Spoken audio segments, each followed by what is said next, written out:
Hello and welcome to all our esteemed panelists and participants. I'm Abhinav Pandya, founder and CEO of Usanas Foundation, and your moderator for the inaugural session and the first session of the conference. On the behalf of Usanas Foundation, I would like to welcome our special guest of honor, Ambassador Naor Gilon. I think will be arriving very soon. With warm greetings to Maharana Pratap Annual Security Dialogue 2022, our first international conference.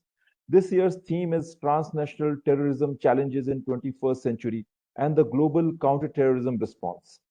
I also extend a warm welcome to Sri Arvind Gupta Sahab, former Deputy NSA and the Director of Vivekanand Foundation, and all our advisory board members. I welcome ICWA representative Anvesha Ghoshji. ICWA is the key sponsor of the event.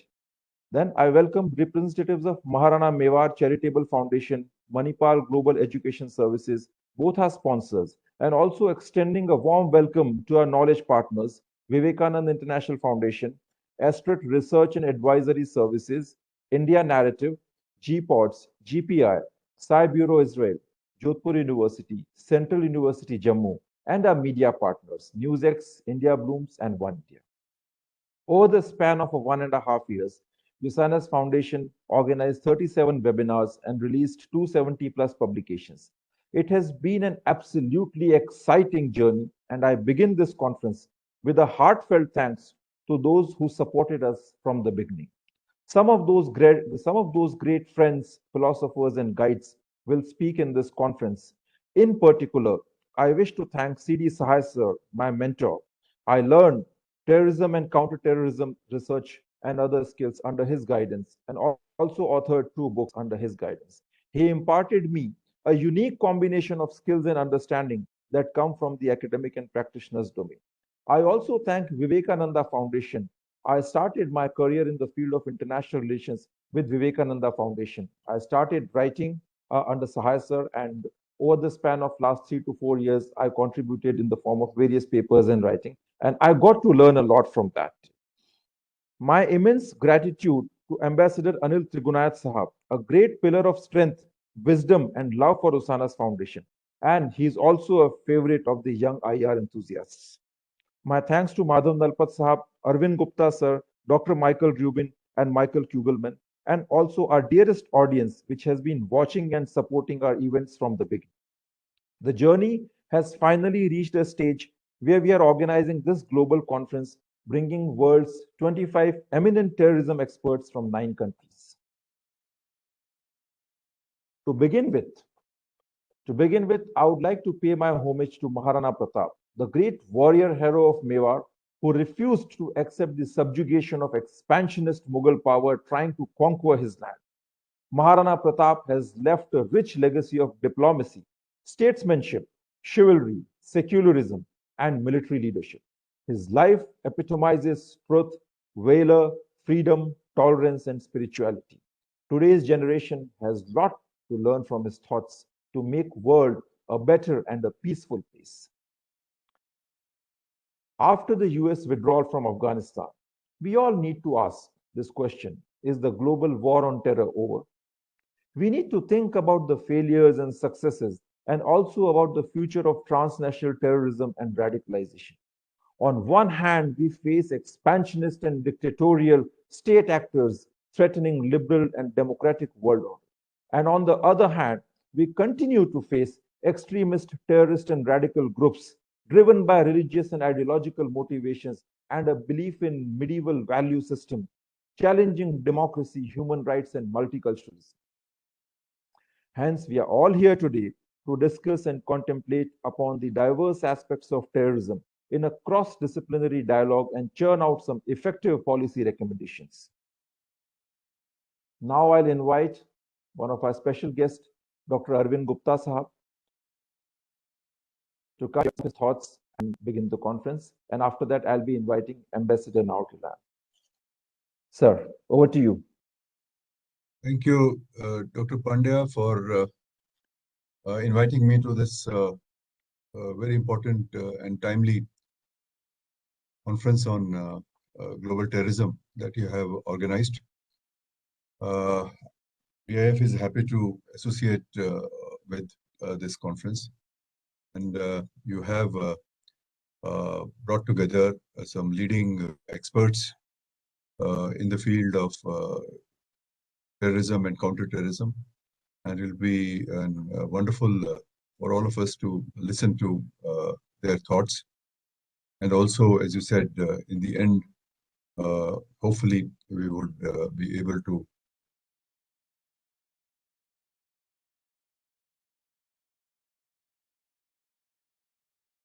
the present status of global terrorism and counterterrorism. This is a very important conference, a policy relevant conference. And I'm very happy that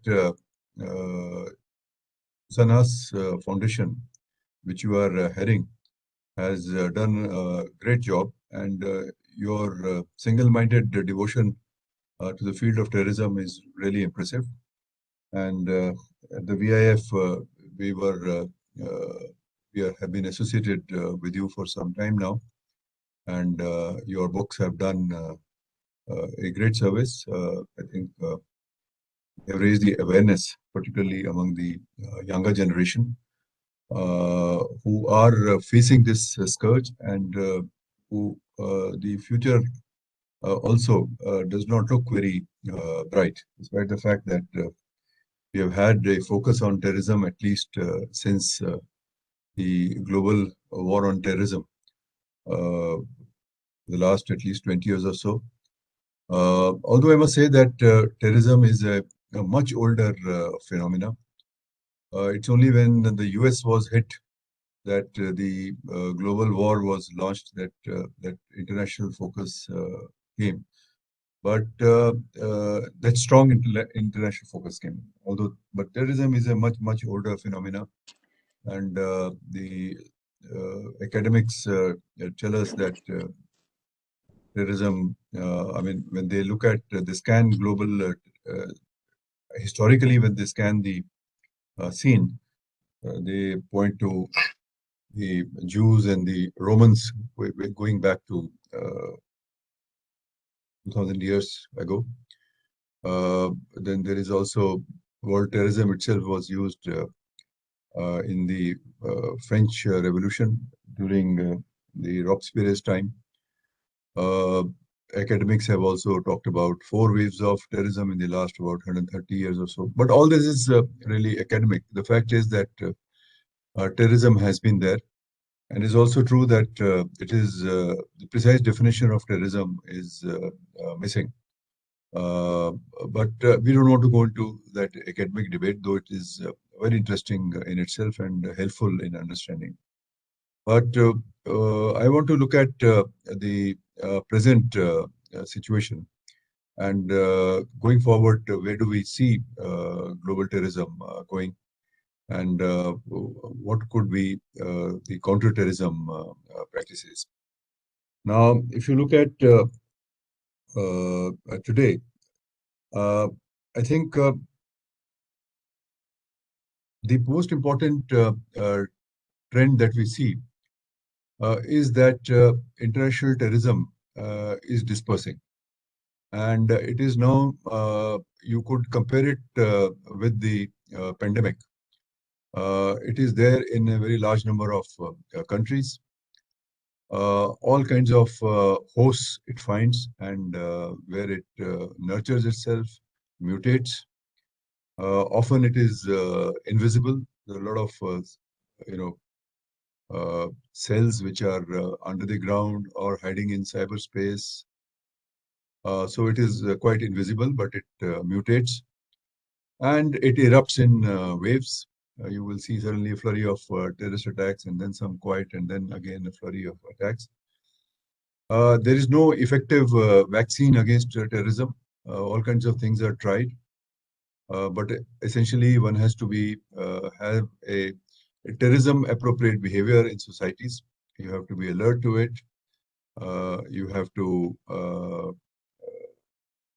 have a proper understanding, intelligence about it, and a large number of actions which are really counterterrorism practices, which involves not only the states but also civil society.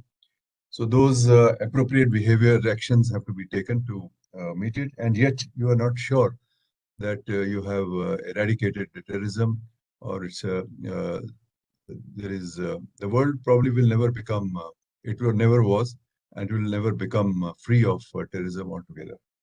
And yet, I think we'll have to learn to live with terrorism, and it is unlikely that in at least the countries where and societies where governance is respected, where democratic practices are there. Terrorism cannot really overthrow the established governments. It is difficult, and yet it can find places which are ungoverned spaces where it can grow.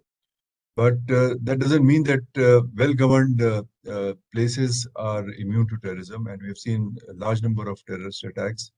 I mean, 9/11 was one example, which happened in an advanced society. Europe has faced a number of terrorist attacks, continues to face that threat. ISIS drew a lot of its strength from Europe recruitments. And the global linkages, I think that's another uh, very important fact. The global linkages amongst terror groups, which are often invisible, are very important. You mentioned Afghanistan. I would also say include in this list the Pakistan. This is a region which has nurtured and continues to do so a number of terror groups which have a global reach and which are very powerful and have interconnections. And even terrorist groups like the Lashkar-e-Taiba and Jaish-e-Mohammed, which specifically target India. They are also very powerful and they are present in this region, and they also have global connections. The jihad against the Soviets, the Afghans, the Afghan jihad led to actually mainstreaming of international terrorism. First, these were supported by the US, Saudi Arabia, etc.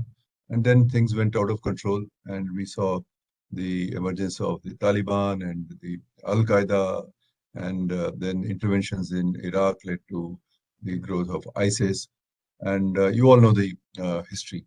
And I think that atomization is continuing to happen. So any action that is taken against a terror group, it only sends it underground or temporarily puts it out of action, and then they re-emerge and resurface. So this trend is likely to continue.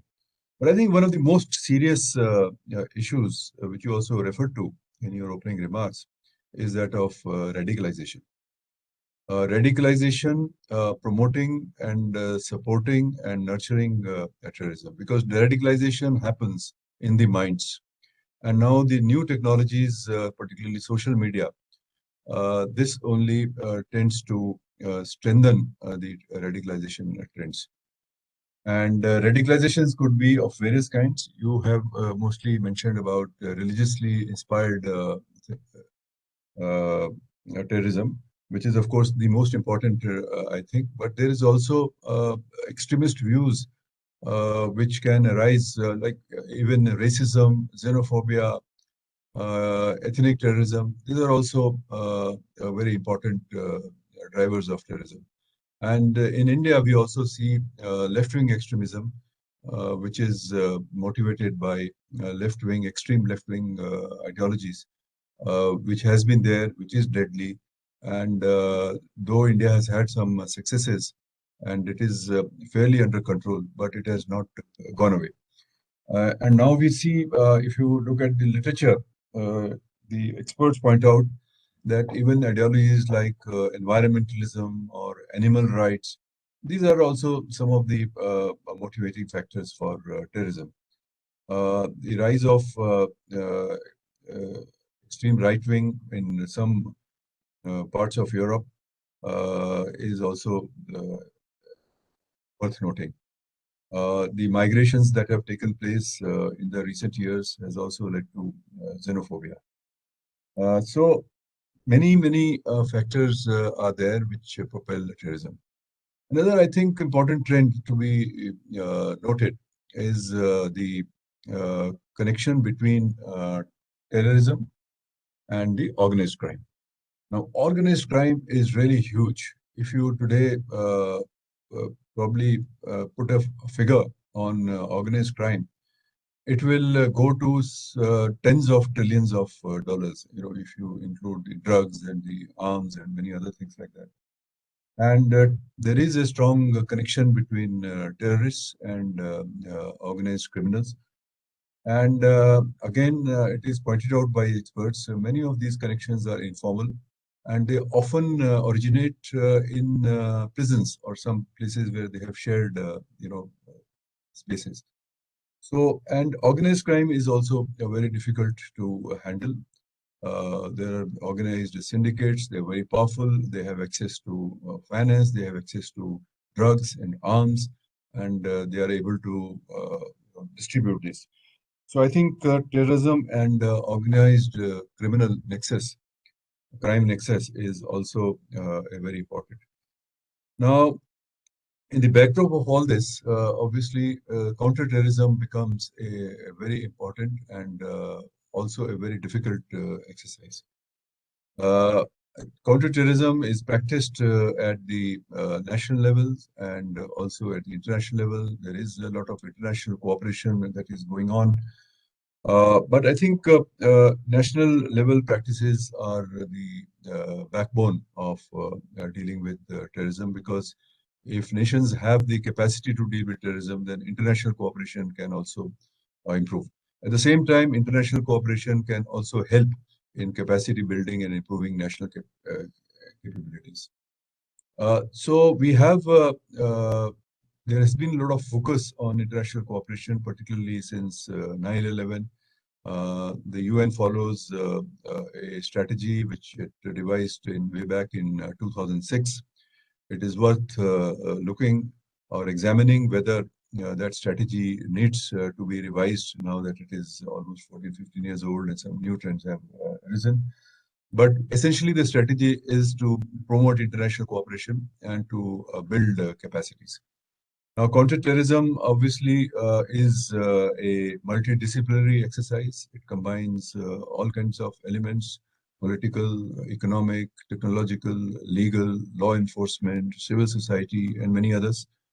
Uh, but the problems are so huge, and particularly in the today's age of technology, uh, uh, when technology has empowered the individual in many ways, social media particularly, and now we have artificial intelligence, etc., which also the terrorists, as if history is any guide, terrorists will be very quick to use these technologies to their advantage.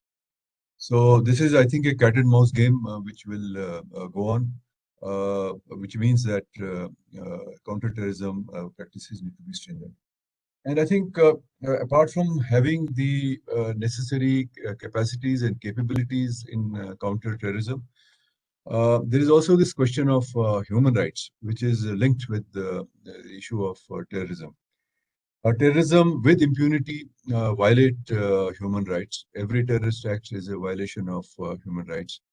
But in today's world, and we see that one person's terrorist is a freedom fighter for another. So the international community has been unable to come to a common understanding of what is terrorism, because definitions are not there. That's why we so far haven't had the UN Convention on Terrorism, which India has been promoting for a long time, but without any success really so far.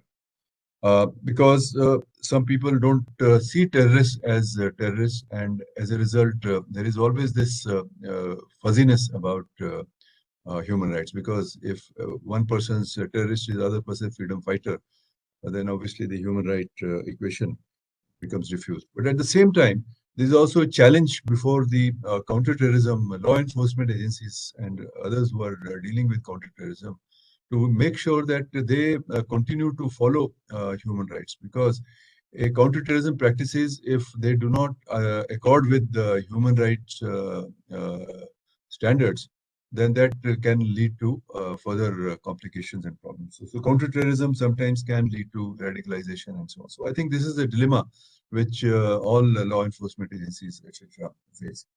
And I'll end with one more observation, and that is the continued prevalence of state-sponsored terrorism. Uh, and this is because of that fuzziness about what is terrorism. So here, India, unfortunately, is one of the biggest victims of state-sponsored terrorism. And I would say that it is right from 1947 when our neighboring country sponsored the tribals to invade Kashmir, and they indulged in loot, rape, arson. This was all actually terrorism, though the word was not used at that time. Uh, and this using terrorism as an instrument of state policy has gone on and has been perfected, and it is likely to stay here. So perhaps this will also come up as to how to deal with state-sponsored terrorism. And uh, Pakistan is not the only one which is sponsoring terrorism and which promotes terrorism. There are many other states as well. We are also seeing, in terms of the UN efforts, they continue, but how successful they are, one has to see. In the field of financing of terrorism, FATF has played a very important role, but yet some states refuse to implement the recommendations of the FATF, and many of them are on the grey list. And that is because of the politics of those states. It is so there is some what in Hindi we call lipapoti, which is really some missing the English word, but non-serious approach to financing of terrorism. And unless financing of terrorism is curbed, terrorism will continue to. So with those thoughts, Abhinav, thank you very much for inviting me, and I wish your conference all the success. Thank you.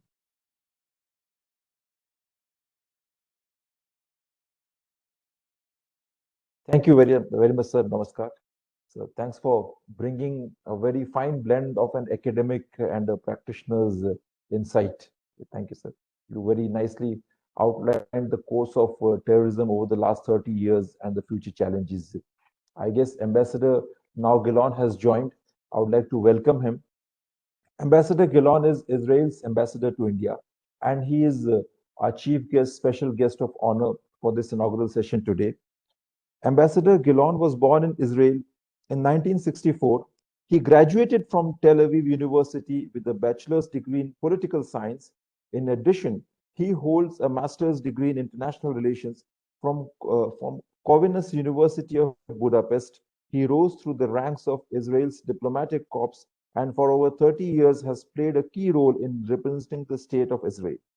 His vast experience includes the role of a foreign policy advisor to three prime ministers. He served as the deputy chief of mission at the Embassy of Israel in Hungary, consular of political affairs at the permanent mission to United Nations in New York, head of the division for strategic and military affairs at the Center for Policy Research, and minister consular for political affairs at the Embassy of Israel in Washington, D.C. Between 2005 and 2009, Ambassador Gilon was the head of the Bureau for International Affairs at the Center for Policy Research. In 2009, he was appointed as Chief of Staff to the Ministry of Foreign Affairs. Later, he served as Deputy Director General responsible for Europe, the European Union, and NATO. His Excellency now Gilon served as Ambassador of Israel to Italy, San Marino, and to the international organizations in Rome from 2012 to 2016. In September 2019, he was appointed as Ambassador of Israel to Netherlands, where he served until his arrival in India. Israel is India's great friend, and Usanas Foundation has hosted several Israeli speakers in the past. This conference is proud to host three eminent speakers from Israel who are experts in the diverse domains of terrorism, and two moderators from Israel. So we celebrate the India-Israel friendship, as they say it in Hindi, Salamat rahe dostana hamara, and in Hebrew, Lehaye Yedidut Odu Israel. So I would like all of you to give Ambassador Gilon a big hand, and I'll invite him to officially inaugurate the conference and share his thoughts. Ambassador Gilon, over to you. Thank you very much. Thank you for the invitation. It's really an honor and a pleasure to be opening this event. I think that your choice for the 2022 Conference of Terrorism is unfortunately the right choice because, as my predecessor said, there is a joke about people who are undertakers who take care of the dead, that they are never unemployed. So is the situation of people dealing with terrorism, because it's something that is going with us for many years, and unfortunately will stay for many more, because this is probably human nature, I guess. And what's happening now in the world in general, the phenomena of instability, of lack of governance in places, etc., is only making things easier for terrorists around the world. But I will not go into the topic of terrorism, since, as you mentioned, you brought experts from Israel and around the world, among the best experts in the world. So allow me to escape a little bit to speak about India and Israel and our wonderful relations. And of course, counterterrorism is a big part for many, many years of our cooperation. Just listening to the person speaking before me, you could see how close India and Israel are, because I could probably sign on everything he said in regard to the view of terrorism.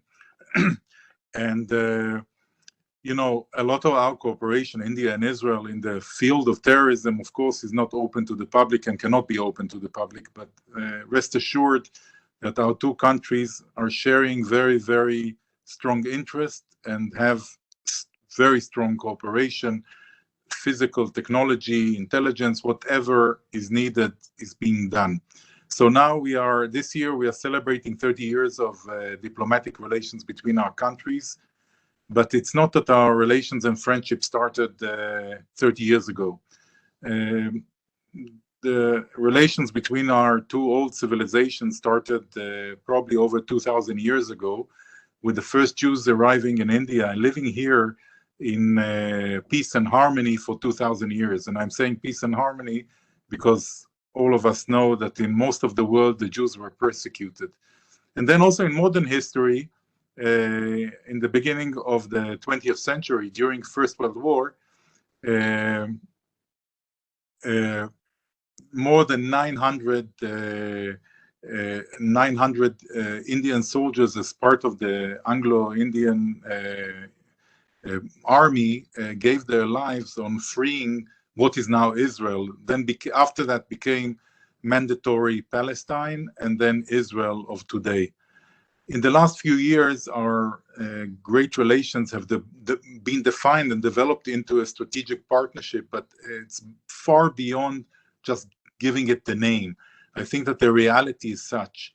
And we had, of course, high-level visits. Prime Ministers Modi and Netanyahu exchanged visits. We are hoping that this year, celebrating the 30 years of diplomatic relations, we will have Prime Minister Bennett here. It's really, I think, a lot up to COVID and the games it's playing on us, but there is an intent for that, and there is also a hope that our Foreign Minister Lapid will be here. I had the pleasure, just as I started my work here the end of last year, I had the pleasure of going with the Foreign Minister Jay Shankar to Israel. And I think that this was a great opportunity for me to understand that the relations between India and Israel are nothing to be hidden anymore from the Indian side. I think that India is very proud of its friendship with Israel, and cooperation also on defense fields. During the time of the visit of the minister, there was in Israel the Blue Flag exercise. It's an international jet exercise where, for the first time, India was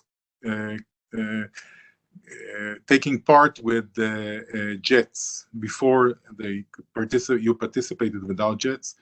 And Minister Jaishankar made a point of going to meet and take a photo and make it public that India is part of this training. And I think this is a mature part, a mature stage of our relations, and which are good in all fields. Defense, everyone knows more or less that there is cooperation. I can rest assured it's a very deep, not only in counterterrorism, on all fields, very deep cooperation in all levels and very intimate, but also on the economy, on the political side, on innovation. And we are taking it now to the next step beyond the bilateral part of our friendship. We are going now to this, there is no official name to the new forum that was created. They call it the Western Quad or the IIW, but it's a forum that was created by India, Israel, United States, and UAE, which is going to deal with mainly of infrastructure at the wide definition of infrastructure. And I do believe that the good people of the world should cooperate. And I surely define India and Israel in the side of the good people in the world and good governments who the first thing they see in front of them is making the lives of their peoples better. So really, I would like I wouldn't want to take too much of your time. I would like to wish you a fruitful event. And, if I can wish one thing is probably that at least 1-2 things coming out of this seminar, which is more in an academic research arena, will have any practical relevance for counterterrorism in our day-to-day and for the cooperation between our countries. So thank you and have a wonderful and prosperous and successful conference.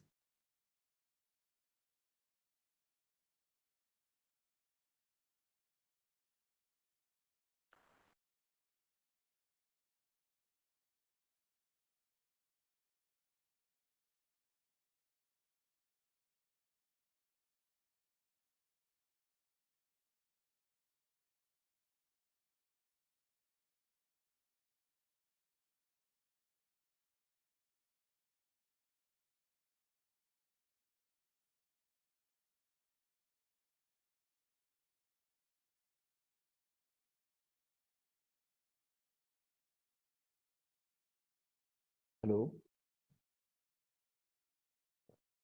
There's some interruption on your side, sir. Okay.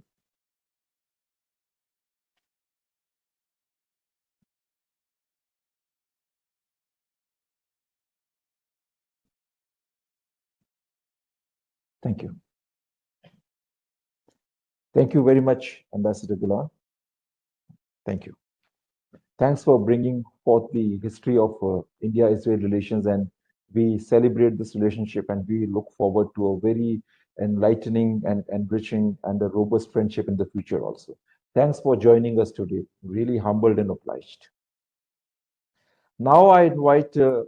Anvesha Ghosh from ICWA to come and share her thoughts. ICWA is our main sponsor of the event and supporter of the event. I would like to thank ICWA for supporting us in this global initiative. Thank you very much, ICWA. Dr. Anvesha, please, over to you. Thank you, Dr. Pandya, Ambassador Naor Gilon, Ambassador Gupta, Ambassador Trigunayat, honorable dignitaries, participants of the conference, ladies and gentlemen. It gives me immense pleasure to be part of the Maharana Pratap Annual Security Dialogue on Transnational Terrorism in the 21st Century and the Global Counterterrorism Response, organized by the Usanas Foundation in collaboration with the Indian Council of World Affairs, New Delhi. The Council happens to be one of the oldest think tanks in the country. It was established in 1943 by a group of eminent intellectuals led by Sir Tej Bahadur Sapru and Dr. H.N. Kunzru.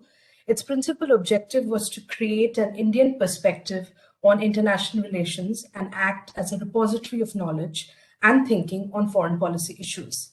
ICWA is headquartered in Sapru House, an iconic heritage building at the heart of New Delhi that was inaugurated by the first Prime Minister of India, Sri Jawaharlal Nehru, in May 1955. It has been functioning since then as a think tank focusing on all issues relating to India's foreign policy and global affairs. An act of the Parliament in the year 2001 declared ICWA to be an institution of national importance. The Council today conducts policy research through its in-house faculty as well as external experts. It undertakes several research-oriented activities towards fulfillment of its mandated objectives. These activities include in-house research, publications, bilateral dialogues, international conferences, seminars, and under the current scenario, webinars as well. The outreach activities are also an important component of ICWA's work, whereby it organizes seminars and conferences with its partner institutions in India and abroad.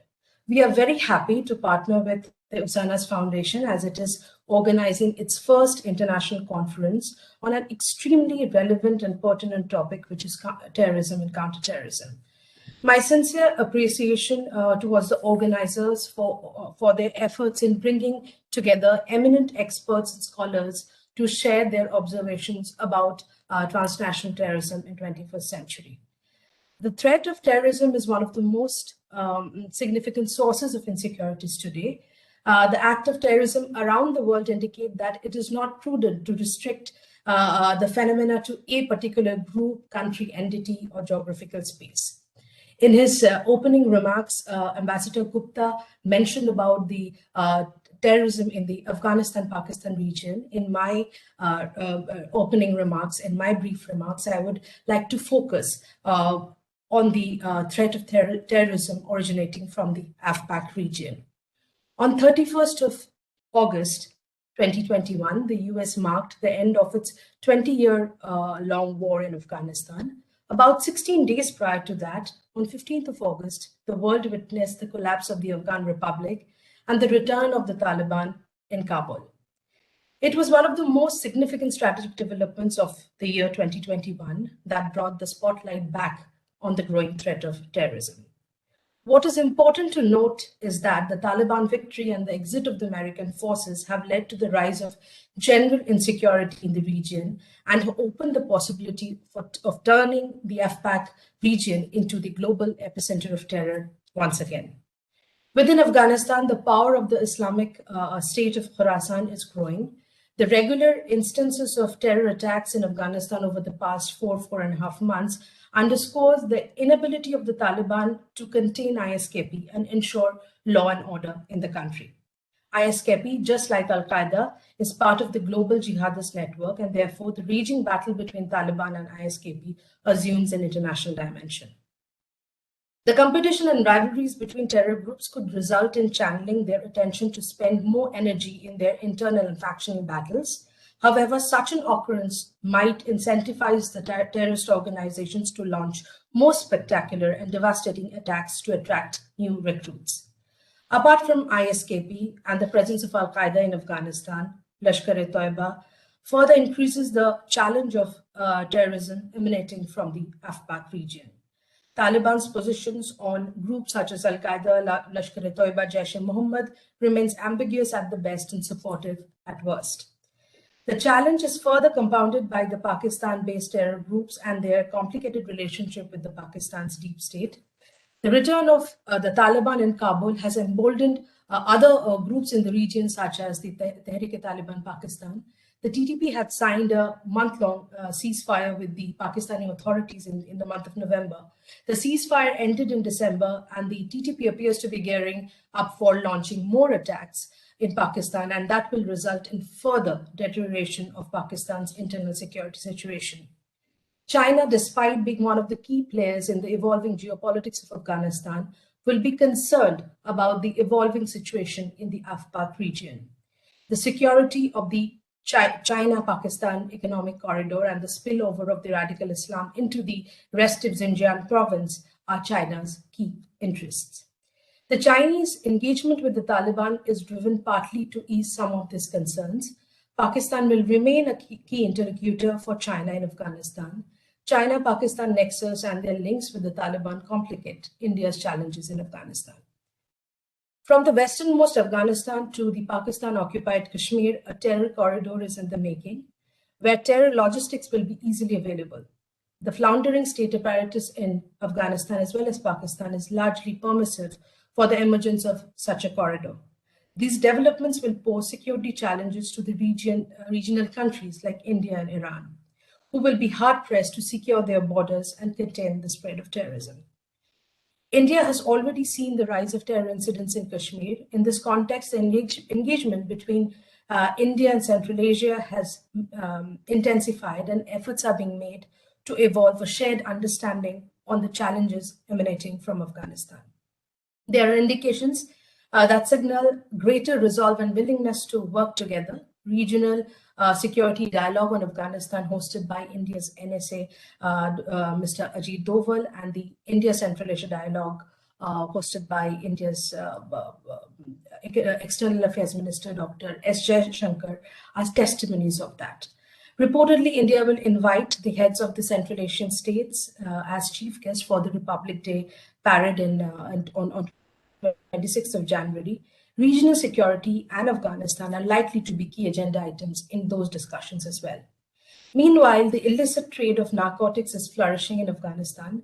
With no international financial support coming its way, the narcotics are likely to be a key source of revenue for the Taliban, and thus the nexus between the drug and terrorism is likely to deepen in 2022. The collapse of the Afghan economy and the rising unemployment will facilitate the easy availability of manpower for building narcotic supply networks. The permissive attitude of the Pakistani authorities and the unstable Balochistan can bring a maritime dimension to the matrix. The narcotic supply routes can be used to transit terrorists as well as weapons. The presence of radical Islamist groups, including terrorists in the East and Southern Africa, could complicate the terror challenge in the wider Western Indian Ocean region. To conclude, it can be said that the developments in the AFPAC region and the rise of the terror corridor will not remain limited to the South and Central Asia and will expand its tentacles beyond the region. Hence, 2022, terrorism and counterterrorism will remain central to the international security agenda. With these words, I thank the organizers once again for organizing this timely discussion. My best wishes to all the participants and attendees of the event. Thank you.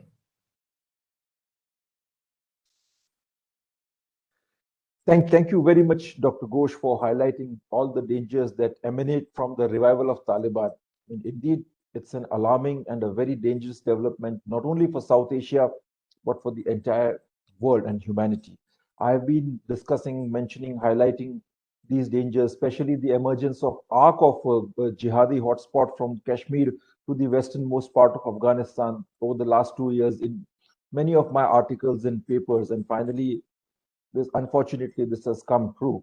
And indeed, as a country in South Asia where we stand vulnerable to these threats and impacted by these threats, we need to think about it and come out with some robust solutions. Thank you very much. Good morning and welcome back, all my friends and all the audience, eminent speakers and participants for today's session.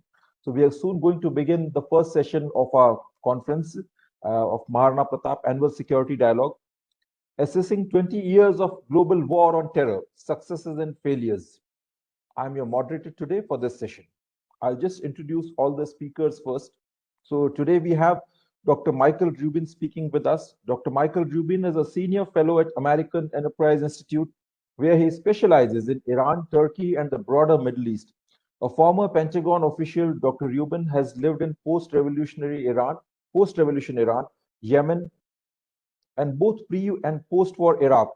He also spent time with Taliban before 9/11. For more than a decade, he taught classes at sea about the Horn of Africa and Middle East conflicts, culture, and terrorism. And he was deployed to US Navy and Marine units. Dr. Rubin is the author, co-author, and co-editor of several books exploring diplomacy, Iranian history, Arab culture, Kurdish studies, and Shiite politics, including 7 pillars: what really causes instability in the Middle East, Kurdistan uprising, dancing with the devil, the perils of engaging rogue regimes, and eternal Iran continuity and chaos. Dr. Rubin has a PhD and a master's in history from Yale University, where he also obtained a bachelor's in biology. So Dr. Rubin will be speaking. Unfortunately, he was quarantined and he is traveling, so he should be logging in mostly towards the end of the session. But in case if he doesn't, we have a pre-recorded version of his thoughts. Ambassador Anil Trigunayat will be joining today as a panelist for this session. Ambassador Anil Trigunayat is a member of the Indian Foreign Service, was a member of Indian Foreign Service. He has served in the Indian missions in Cote d'Ivoire, Bangladesh, Mongolia, USA, Russia, Sweden, Nigeria, Libya, and Jordan. In the Ministry of External Affairs, he has worked in the Economic, West Asia, North Africa, and Consular divisions. He also served as the Director General Joint Secretary for the Gulf and Hajj divisions in the Ministry of External Affairs, New Delhi. Thereafter, Mr. Ambassador Trigunayat worked as a Deputy Chief of Mission in the rank of Ambassador in the Embassy of India, Moscow, prior to his superannuation in May 2016. He served as Ambassador of India to Jordan and Libya and High Commissioner to Malta. He is a postgraduate in physics from Agra Kumaon University and also studied Russian history, culture, language at Jawaharlal Nehru University, New Delhi. As a visiting fellow, he also conducted research work on WTO and regional trading blocks at Oxford University. He is a member of All India Management Association, Delhi Management Association, as well as that of Oxford and Cambridge Society of India and the Association of Indian Diplomats. He is also the honorary member of International Trade Council Brussels, and he's also a member of Usanas Foundation's advisory board. Praveen Swami will be joining us today. Praveen Swami is a veteran Indian journalist and author specializing in international strategic and security issues. He is currently the group consulting editor at Network 18 Group. He was the diplomatic editor of the Daily Telegraph newspaper, which he became the national editor, strategic and international affairs of the Indian Express newspaper from August 2014 to 2017. Swami is the author of 2 books on India-Pakistan conflict in Kashmir. BBC described him as one of India's foremost experts of Islamist terrorism. John Harrison will be joining us today. Dr. John Harrison is an internationally recognized expert in aviation security, terrorism, and political violence. He is an associate professor at Ramadan Academy, UAE, where he is assisting in developing the school's Bachelor's of Science in Homeland Security and Master's in Intelligence, MS in Intelligence. Prior to Ramadan, he was a senior analyst for Cyberpoint International LLC. He was a professor for the National Defense University program for US Special Operations Community at Fort Bragg. Previously, he was the head of terrorism research at the International Center for Political Violence and Terrorism Research in Singapore, and served as the coordinator of transportation security at the university's Center for Excellence and National Security. Dr. Harrison serves as associate editor of the International Journal of Transportation Security. He has multiple publications, including his book, International Aviation and Terrorism, which was published in March 2019. He is a technical advisor to Borderpol and Southeast Asia chapter of the International Association for Counterterrorism and Security Professionals and the Nordic Counterterrorism Network. In 2018, Dr. Harrison was embedded with US military transition team in Tikrit, Iraq.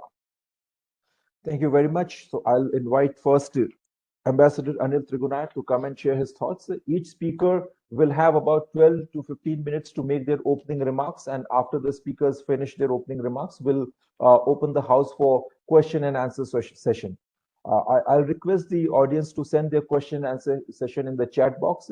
But in case if the chat box doesn't work, please raise your hand and answer the question Q&A session. Ambassador Trigunayat, over to you. Thank you, Dr. Pandya. At the outset, I would like to congratulate you for organizing this very timely conference during the pandemic times. And I was quite intrigued. In fact, I had also written about this, but I was quite intrigued the way Dr. Gupta treated the terrorism and akin to the current virus, because it knows no boundary. and the COVID appropriate behavior that he mentioned is absolutely what is required at the international. Now, the point that we are going to discuss is about whether it has been a success, a failure, or what has been done or not done or could have been done. Those are very important points. But the fact remains, and as has been mentioned earlier, that terrorism is not something very new. It has been used, extremism and terrorism both, and radicalization can also be extrapolated to cover various activities by state and non-state actors.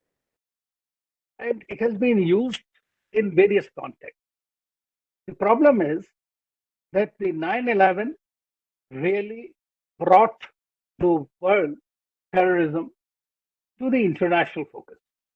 Until then, the West really conveniently forgot that the other countries were suffering from. And as India has suffered from this cross-border terrorism for over 4 decades, and actually from the time the 1940s, there is an uncanny resemblance to the growth of Mujahideen in the 1948, to the growth and nurturing of the Mujahideen in the wake of the Soviet invasion of Afghanistan. There were the countries like US, Saudi Arabia, and Pakistan. That is what eventually converted into Taliban. And what we are seeing after 20 years, and these 2 decades we are taking, because global war and terror, you can say it is probably half full, if not a half empty glass. The fact is that this was a circle. That means you went out to decimate Taliban, Al-Qaeda, everybody else, and then eventually you handed over power to the same group. You have enabled that. It has changed the whole narrative today as far as negotiations in the international arena is concerned, or the fight against terrorism. So we are looking at it from a point of view of various factors, why it has not become such a great factor. Because it cannot happen that only one country can deal with it. It is not possible today. We are all connected, whether it is through social media, technology, or even the syndicate or the nexus that all the terrorist groups have with one another. There are several studies that have been conducted. And we have heard of the recent report, which I'm sure most of the people attending this conference must have read, which has come by the State Department's report on 2020, which very clearly says and speaks in great detail about every single terrorist group that has been operating emboldened from Africa to Asia to America, wherever it is, and from seas to the space. So terrorism is the realest threat that we have today. It is as bad as climate change, and I think that it needs to be confronted with as far as the international community. Now, but the geopolitics, geoeconomic, geo-religious contestation have all played their role and are continuing to play that role, to the extent that the politics of convenience, the politics of religion have become the major drivers of these terrorist groups, and they tend to utilize the fault line to their advantage and continue to prosper in the past. There has been no consensus on what is the terrorism. Prime Minister Modi spoke in 2015 at the UN. India tried to bring about this comprehensive convention of international terrorism. Nothing has happened to that. It is still being just discussed as everything else in the talk shop of the world. So what we are seeing today is there is no consensus exactly how to do about it. It has become a fashionable word. Just the terrorism is there. Okay, some event happens, then you start talking about, issue statements, and you tend to go ahead and do that. So non-seriousness is the hallmark of it. Now we all know, and saying it is reiterating once again, that whether it is going to be whether the international community can fight or not, it looks different. For example, let us just look at in our own neighbor. Now, Pakistan has used terrorism, cross-border terrorism, under the garb of its fighting in Kashmir, as an instrument of its foreign policy. And Pakistan has been enabled by every superpower, be it the Americans, be it the Chinese, be it the Russians, for their own political convenience or their geopolitical interest. China puts a hold on a very noted terrorist several times in the United Nations Security Council. What do you do then? You are enabling terrorists, terror groups, and the states that are sponsoring terrorism. How are you going to contain with that? If the Americans use Pakistan, whether over the horizon or otherwise directly on the fight against Taliban, or the Russians think that going via Pakistan to Taliban was a right conduit, you are seeing what is happening today in Kazakhstan. It has been since the Pakistani Tablighi groups have been said to be taking advantage of the difficult situation that is prevailing today in as we speak in Kazakhstan or in the rest part of the Central Asia. The flaw today, what Taliban has, we have seen that this is something that the US has to mull over. It was okay to get out of the country, but the way they went out and tried to enable Taliban into a political stream, believing in good Taliban and bad Taliban, or a good terrorist or a bad terrorist, or my terrorist or your terrorist.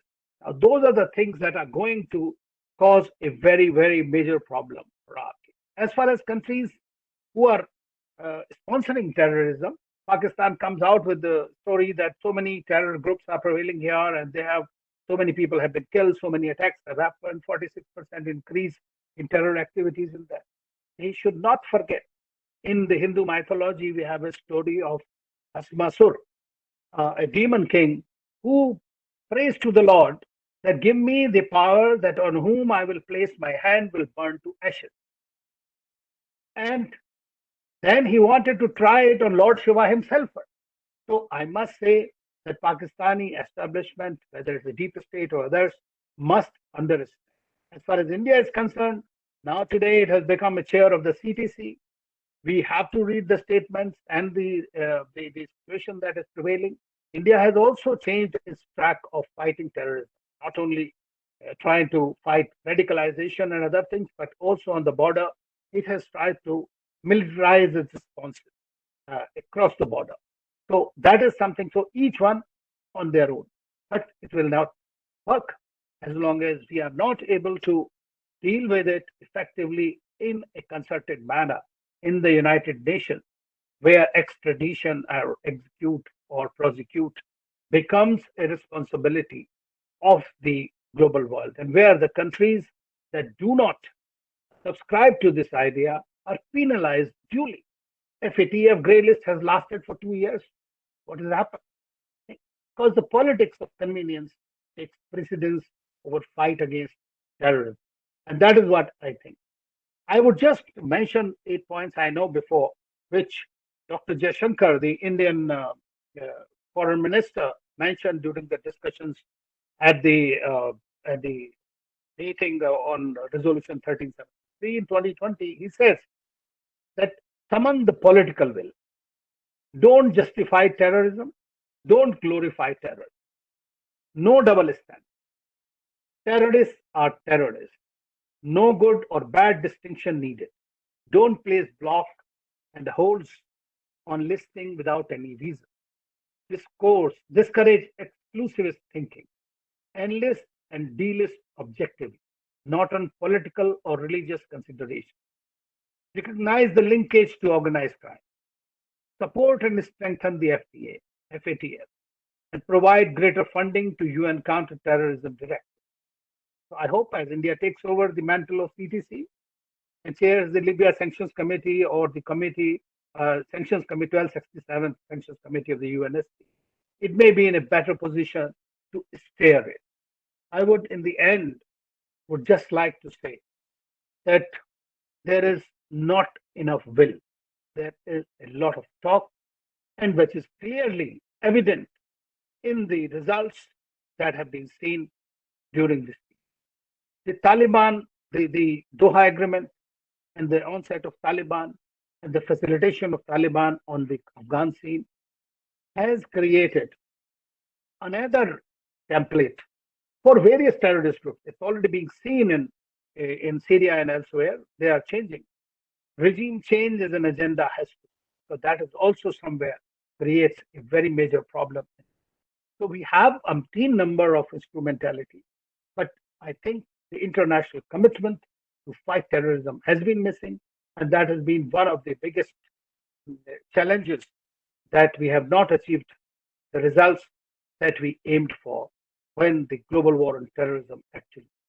I would rest. Thank you.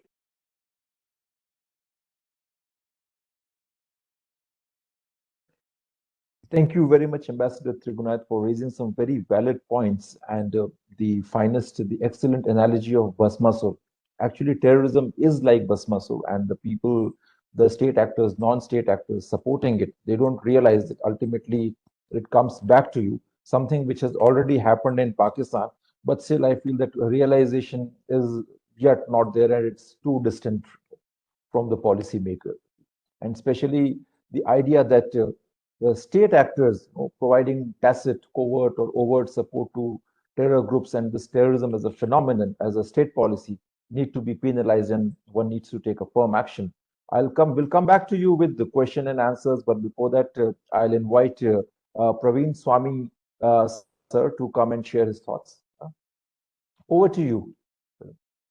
Thank you so much. It's a real pleasure to be here. I wish we'd been doing this face-to-face instead of on the web, but those are our times. My favorite sort of question at talks and conferences is to ask people when they think the first suicide attack in India took place. I know there's a couple of people here who actually read me fairly carefully, so they're not allowed to answer. Just think about it. I read your article. It was back in 17th or something, That's right. Actually, the 16th century. I quoted that in my book. So it's the 16th century, and we have colonial chronicles of self-described jihadists whose deeds were chronicled by an Arab historian on the Malabar coast in what's now Kerala. Talking about suicide attackers. The historian's name was Zainuddin Mabari, and the book was Tufat al-Mujahideen, the Chronicles of the Mujahideen, talking about staging attacks on the infidels. And the political context, of course, was that colonial Portugal had begun trying to take over what had until then been the Malabar Muslim monopoly of the spice trade. From the Malabar coast to Oman and shores further in what's again today the Middle East. This was ferociously resisted. The Portuguese responded with savageries against civilians.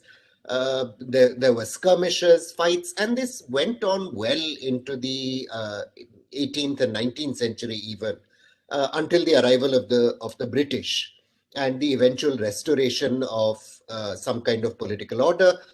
But as Indians know, some of these strains and tensions that erupted around those times persist into the present day. And the reason I like this story is because very often our chronicle of how terrorism and insurgency operates in India begin with 9/11. They seem to imagine that they only have something, if they are a little more historically minded, to do with the rise of Pakistan and India as nation states in 1947 and the pursuit of Pakistan as Kashmir objectives through covert means. I would suggest that it's important, particularly for those in India, for us in India, to take a slightly longer duration view of events. Try and understand what these things are, why these things have come about, and more importantly, to understand what exactly it is that our policies are trying to achieve. What ends is it that we are actually seeking? And finally, to end with a note of caution on these magical solutions that seem to emerge out of Delhi every few years now and then, with someone having some bright idea about how this problem is to be crushed once and for all and finally. Let me start by looking at what's actually happened in India since 9/11. Well, the picture isn't bad. And as someone who makes a living out of studying terrorism, maybe I shouldn't say this because after all, part of my job is spreading panic and gloom. we've actually done very, very well. Over the decades since 9/11, most of our insurgencies, and I include Kashmir in this, have diminished to the point where they are beyond the point of being significant national security threats. In Chhattisgarh, with the Maoist insurgency, violence levels are now very, very low. In the Northeast, another of our theaters of insurgency, we have what the late E.N. Rammohan, who was a fantastic sort of first-hand participant and practitioner of counterinsurgency, once described as degraded insurgencies, which is that we have various kinds of ostensibly insurgent groups who are in fact engaged in various kinds of low-grade criminal activity ranging from extortion to drug running, but not really ideological threats to the Indian state. The Tamil insurgency in Sri Lanka, which once looked like it might set parts of India aflame, has more or less gone away. Its embers may still exist in Sri Lanka, but it has no significant gain. Khalistan, yes, it exists in the diaspora. It's a real life cause in Kashmir and so on. And finally, to come to Kashmir, and I thank you for the question, but a little patience, Rohan. Kashmir is again at historically low levels. Violence has diminished steadily. You can track this on the South Asia Terrorism Portal's excellent tracker of annual data. Kashmir has diminished steadily since 2003. There was a minor uptick up to after 2008. Minor, I say, because the levels are in nowhere comparable to those India battled in the 1990s, when there was indeed an existential threat to Kashmir's future. But if you disaggregate those data into killings of civilians, you will actually find out that in per capita terms, that is the number of fatalities per 100,000 people, Kashmir civilian for life for a Kashmiri civilian is today considerably safer than for a civilian of any of our metropolises. Are things perfect? No, we confront various kinds of terrorist threats. There is the odd large incident in which tragic and horrible numbers of fatalities took place. And most important, terrorism maintains its capacity to plunge us into a regional crisis, as it almost did in 2019 after Pulwama. But I think it's important to keep some sense of perspective to these things, precisely because terrorism has a demonstrated potential to divert us away from pursuing vital national goals into crises which sap energy from the things we actually ought to be doing and perhaps don't do. So let me come to means. Sadly, much of our discourse on counterinsurgency in India is still shaped by the somewhat sort of unhappy legacy of British colonial counterinsurgency literature. Much of the literature that emerged from the British in Malaya and Kenya still forms the core of what is taught in our military and police curricula, and sadly in our universities as well.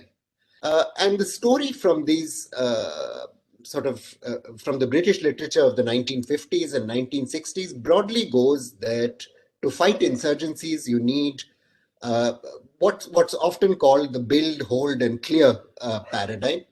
That you need a massive surge of forces into an area to decisively outnumber and overwhelm insurgent adversaries, that you need to use that saturation of the countryside in order to restore civilian administration. And then you need to, finally sort of drain, if you like, this swamp of terrorism. Why did I say this sort of deeply embedded notion in our own minds is an unhappy one? Well, for one, we know a lot of the things the British talked about didn't work. There's now a mass of revisionist new history literature based on declassified archives that became available in the 1990s and 2000s. that what the British tried to do in Malaysia and Kenya didn't do anything other than to delay the inevitable political retreat of empire by a decade or so.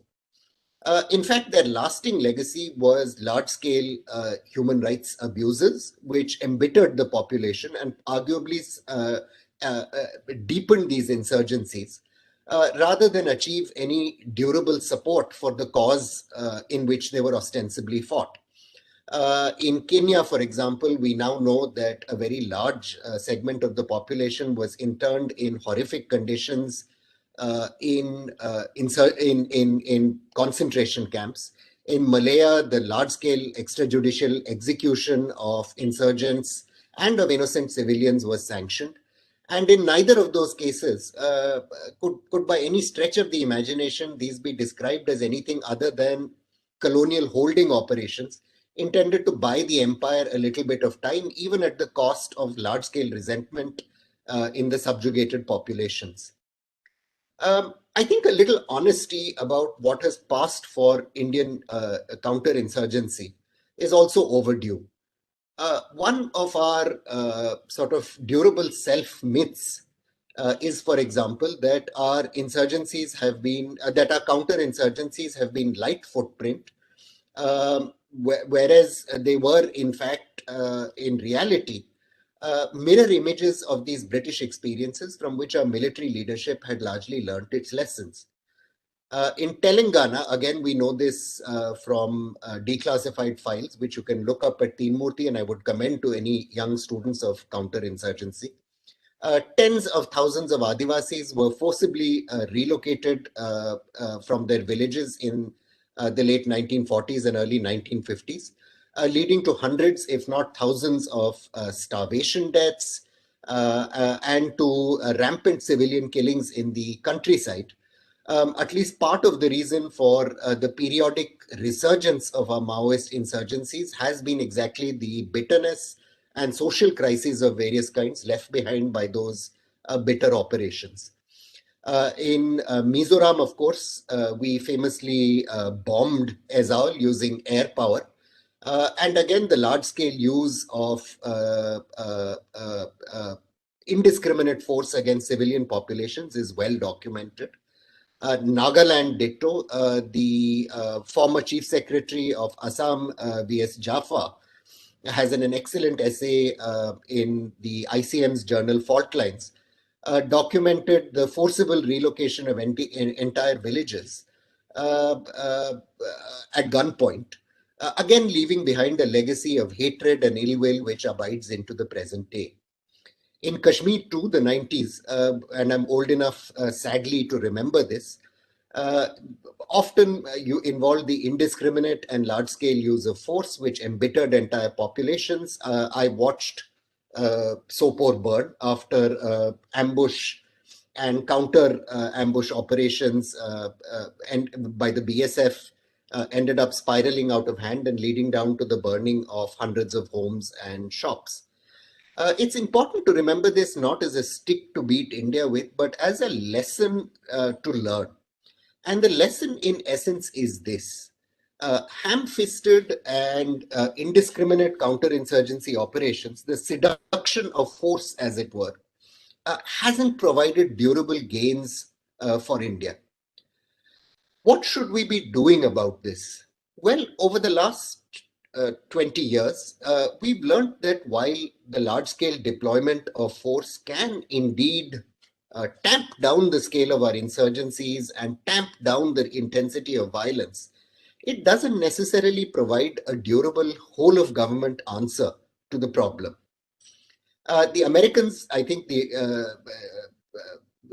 sort of topical takeaway of Afghanistan is not just simply that of a lack of will or a lack of resolve or of some ideological confusion. It is that long protracted counterinsurgencies can be resource sapping and, more importantly, will sapping at home.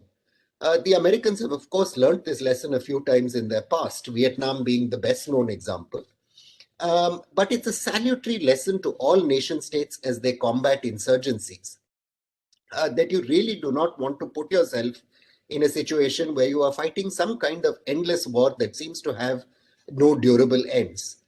The French theorist of counterinsurgency, Roger Trinquier, had said exactly this in his book Modern War, La Guerre Moderne, where he said he predicted the French army would lose in Algeria because it was, in this wonderful phrase, using a sledgehammer to try and swat a fly, and causing so much damage in the process, both to the enemy but also to itself, that it would eventually, firstly, be impossible to win, but secondly, cause so much damage around it that the case for sustained counterinsurgency would completely be destroyed. Over the last 2 decades, we've repeatedly discussed lighter footprint, whole of government means to address this problem. Notably by improving the capacity of state police forces, which as first responders and being enmeshed in the community have excellent intelligence, excellent knowledge, but are often ill-positioned to actually fight these insurgencies because of their lack of means. We've also learned the lesson that rule of law interventions, that is actually bringing criminal prosecutions against insurgents and having a criminal justice system that is able to prosecute these cases through court, is often a more effective deterrent and a more legitimate in the community means than the encounter culture, which sadly came to prevail in many parts of the country in the 80s and even the 90s, and persists or breaks out again in moments of crisis around the country. Unfortunately, we haven't gone a long way in bringing about these forces. Central government funding for police forces has indeed enhanced over the years. But sadly, there's been no national template for modernization and for the capacity improvement of the police force. The ability to investigate crime and to prosecute it in courts of law and to improve the prosecutorial system in those courts of law, sadly, lags behind even more. Even in states like Jammu and Kashmir, which are chronically insurgency-ridden, cases drag on. More often than not, there are no actual convictions of terrorists. And for this to remain the situation 2 decades and more after we've learned the costs of some of this is, to my mind, inexcusable. There are some islands of excellence like the NIA, the National Investigation Agency, but those islands of excellence have not spilt out.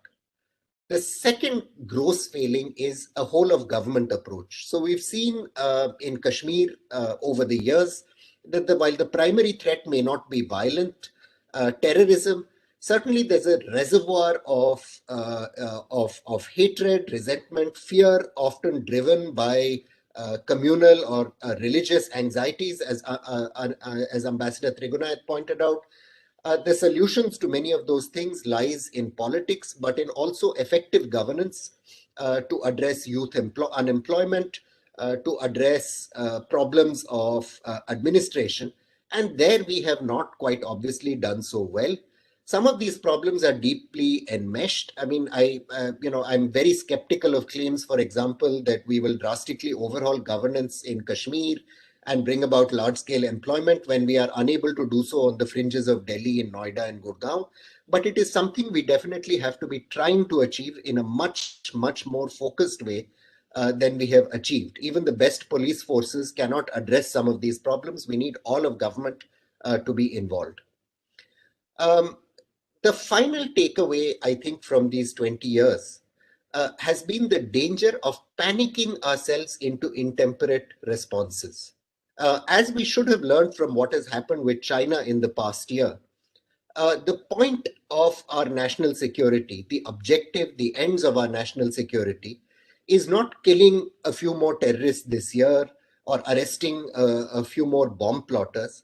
The end game of national security has been to make India a powerful and credible state that can defend its borders effectively. And that means relentlessly pursuing the task of a growing economy and of dramatically enhancing the ability of the Indian state to provide security and services to the population. And we simply can't do that with the growth rates we have been registering, or with internal domestic instability, with conflicts between communities, with religious issues taking foreground. We cannot confront our rivals and adversaries in such a theater without being focused on the big picture. I leave it there, and hopefully we'll have time to come back to this in questions. But I think the lesson of 9/11, if there was one, was not to be sidetracked into imagining that kinetic means the killing of a few terrorists is going to solve some of these intractable problems embedded in our 17th, 16th century history and our evolution as a nation and as a peoples. We have to look wider, look bigger, and understand that solving some of these problems will take long-term resolve and focus. Thank you. Thank you very much, sir. I really liked your first question. So I guess we need to go back to 16th and 17th century, to the times of Sheikh Ahmad Sarhindi, his fight with the Mughal kings, and the murder of Lord Mayo, the Wahhabi battles with the Sikh armies in Balakot region, to understand the current phenomenon of terrorism radicalization. When I read some of those things in your articles and cited most of them in my book, Radicalization India. This is the book. And also, your point on this governance being a crucial factor in Kashmir. I mean, I was a personal witness to these things.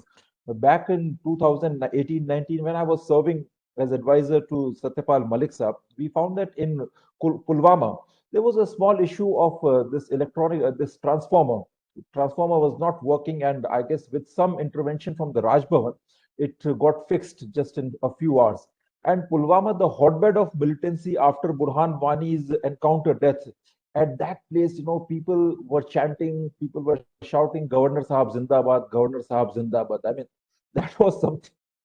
Republic TV, the local reporter, Zenith, reported that, Governor Sahab Zindabad. It was absolutely shocking. People initially thought that they were coming for the stone pelting.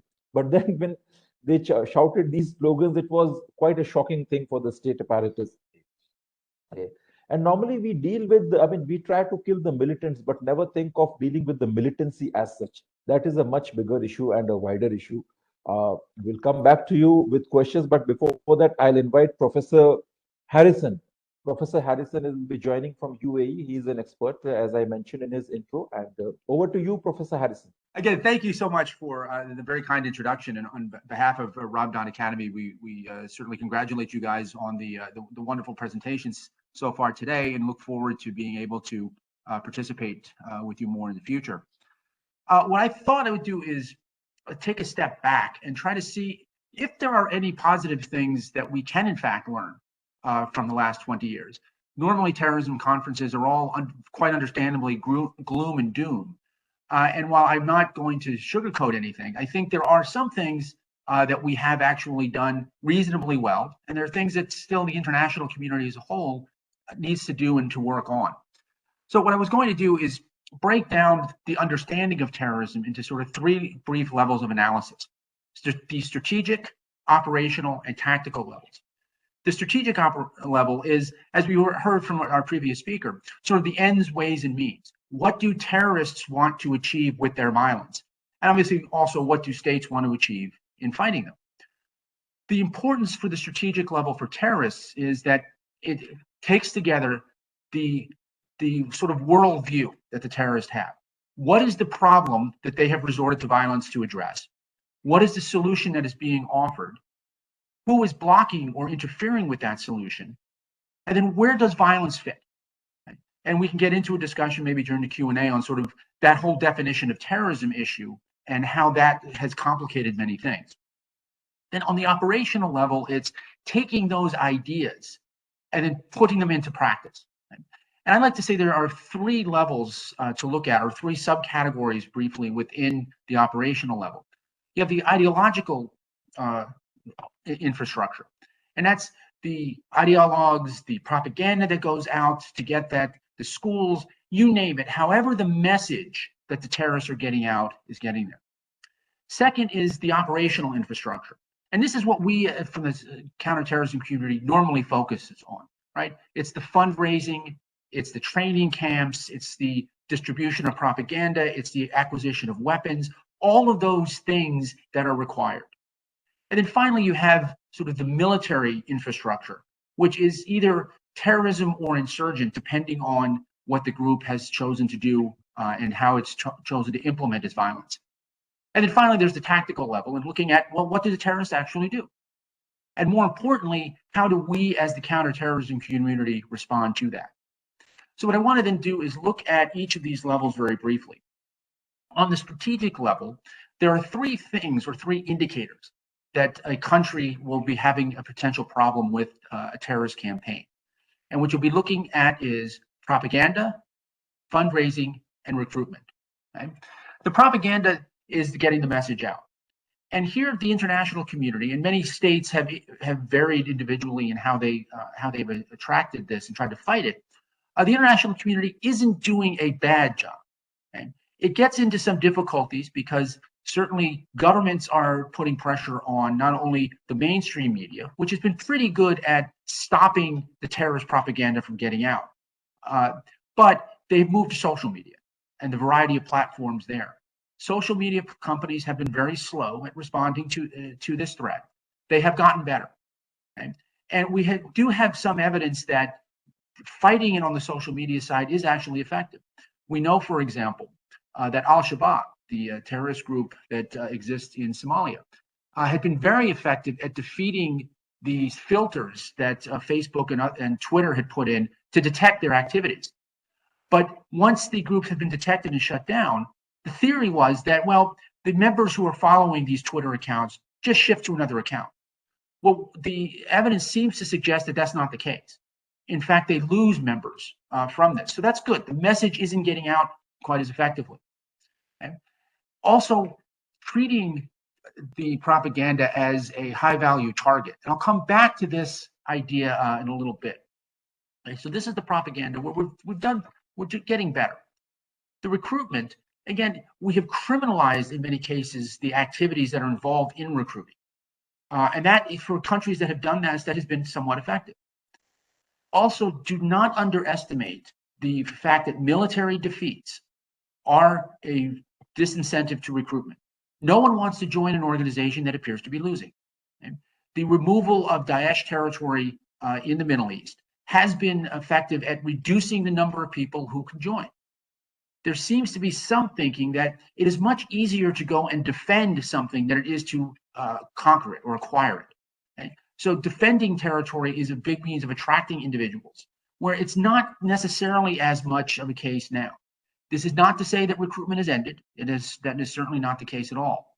But it has become more difficult because of the disruption of the communications and because of the loss of territory and the questions that have risen within the groups themselves, including, and we get into this later if people are interested, the fight within Daesh itself over how to use and apply the Takfiri label and how radical you are going to be on that spectrum. The final area, and the one that we have perhaps made the most success with, is on the financing side. FATA was mentioned earlier. Was mentioned earlier. There have been a number of means that have been used to make it more difficult for terrorists and their supporters to be able to use the international financial system to achieve their ends. Okay? This has been great. We know from the criminal side that it is not going to stop. There are a whole series of reasons why people are supporters or sympathetic to terrorist organizations. And while it is very easy to provide financial support for them, cutting off the global financial system has not interfered with the movement of money through the hawalas and also by cash couriers. And again, I'll come to this in a minute. So overall, I think on the strategic side, there have been some things that the international community can be quite pleased with. We are nowhere near successful. Okay? There's a long way to go yet, but there are some things that I think we do need to highlight and do need to mention.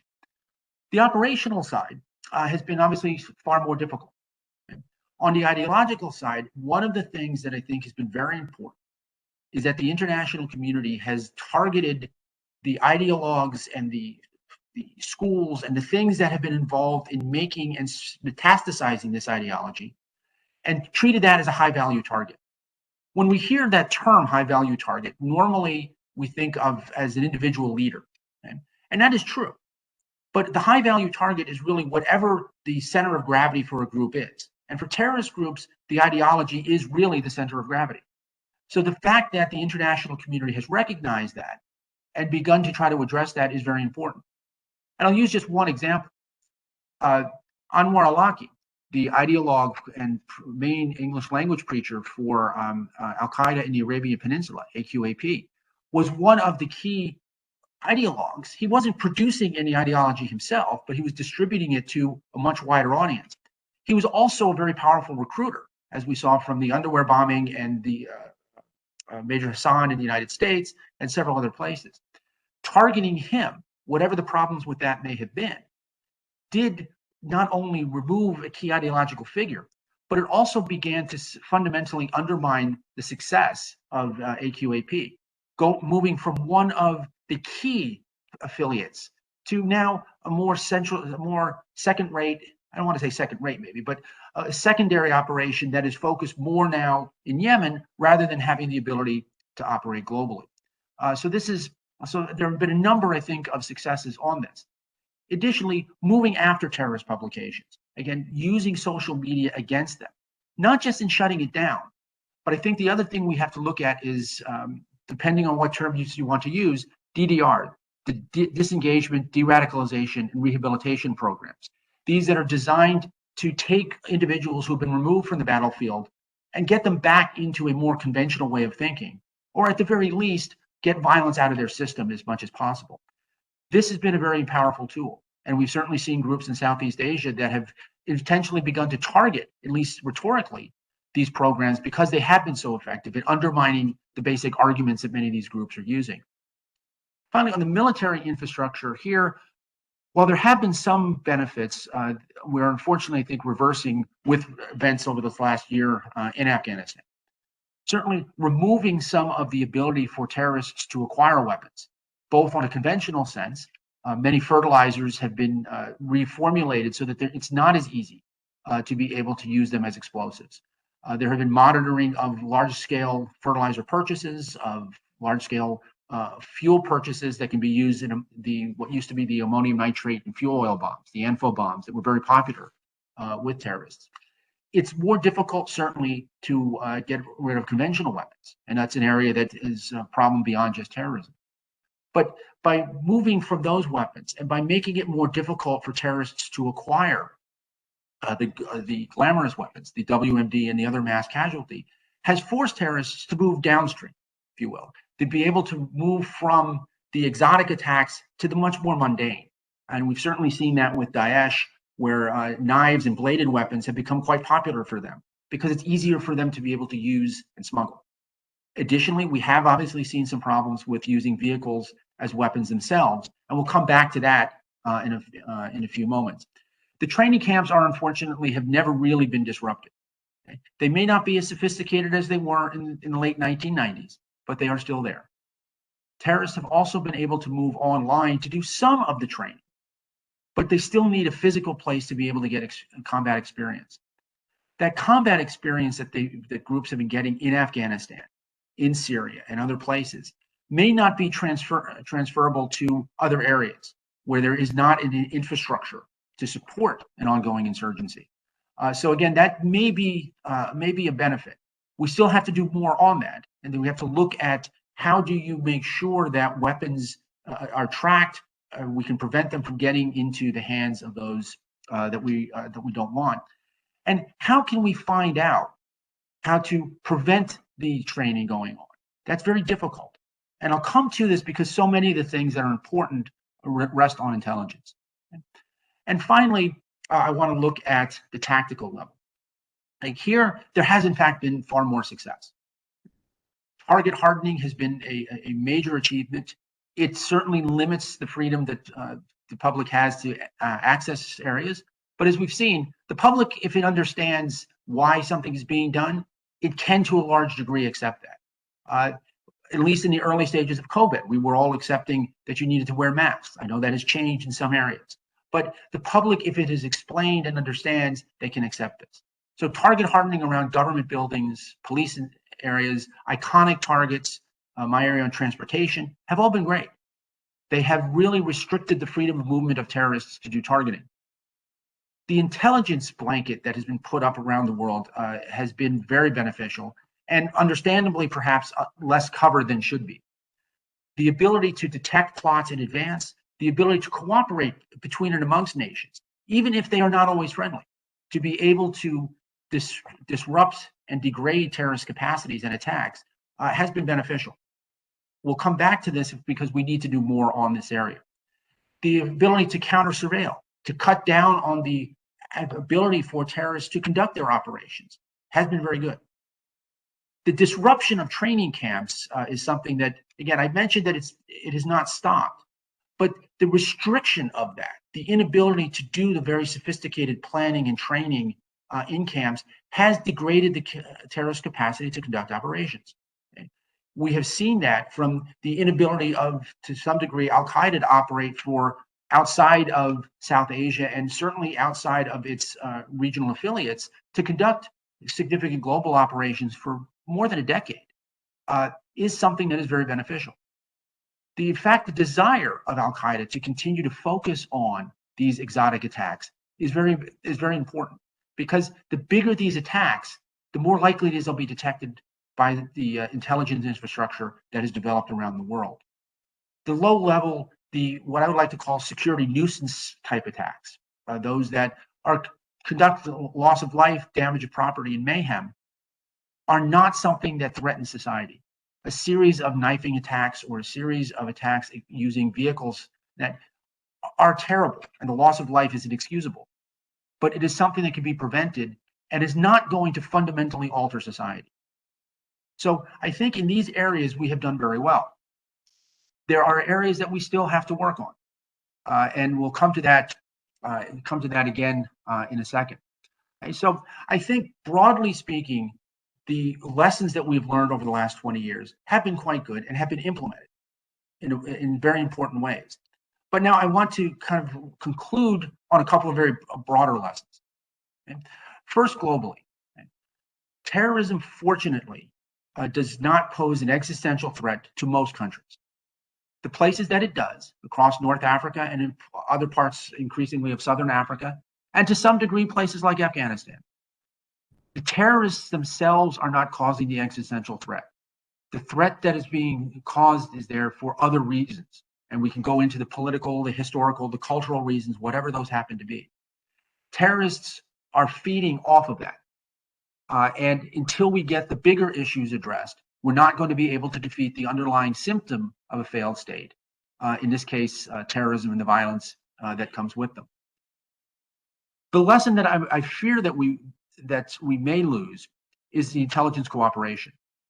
As the world shifts from terrorism as an insurgency as a threat to the more near-peer competition, or at least as countries in Europe, North America, India, and China do, that the intelligence capacities that were developed to understand what the terrorists were trying to achieve and how they were going about that is going to shift, understandably, to this type of conflict. If we lose the intelligence focus, we will revert back potentially to the times prior to 9/11, where the reason Al-Qaeda rose is not because they were some super group that was undefeatable. It was because the intelligence community didn't understand them or wasn't paying attention to them. Intelligence communities around the world were looking elsewhere. In many cases, we're actually looking for work to do. They missed this threat. Okay? If we begin to shift focus to the near-peer competition, we may not only miss the current threat, but we may miss an emerging threat as well. So we need to be able to do that. Now, how do you do international terrorist cooperation, intelligence cooperation, pardon me? That is very difficult. And I know there's been a great deal of discussion in the media, certainly in Europe and North America in the recent year, over trying to develop something along the Five Eyes, the US, Canada, the United Kingdom, Australia, and New Zealand. The incredible and probably historically very rare level of cooperation between and amongst these allies. Okay? That is not going to be replicable across the world. It's not even replicable within NATO. Okay? But what makes the intelligence networks, they're much stronger in NATO and across many of the developed world, is that there is a dense overlapping network of intelligence cooperation.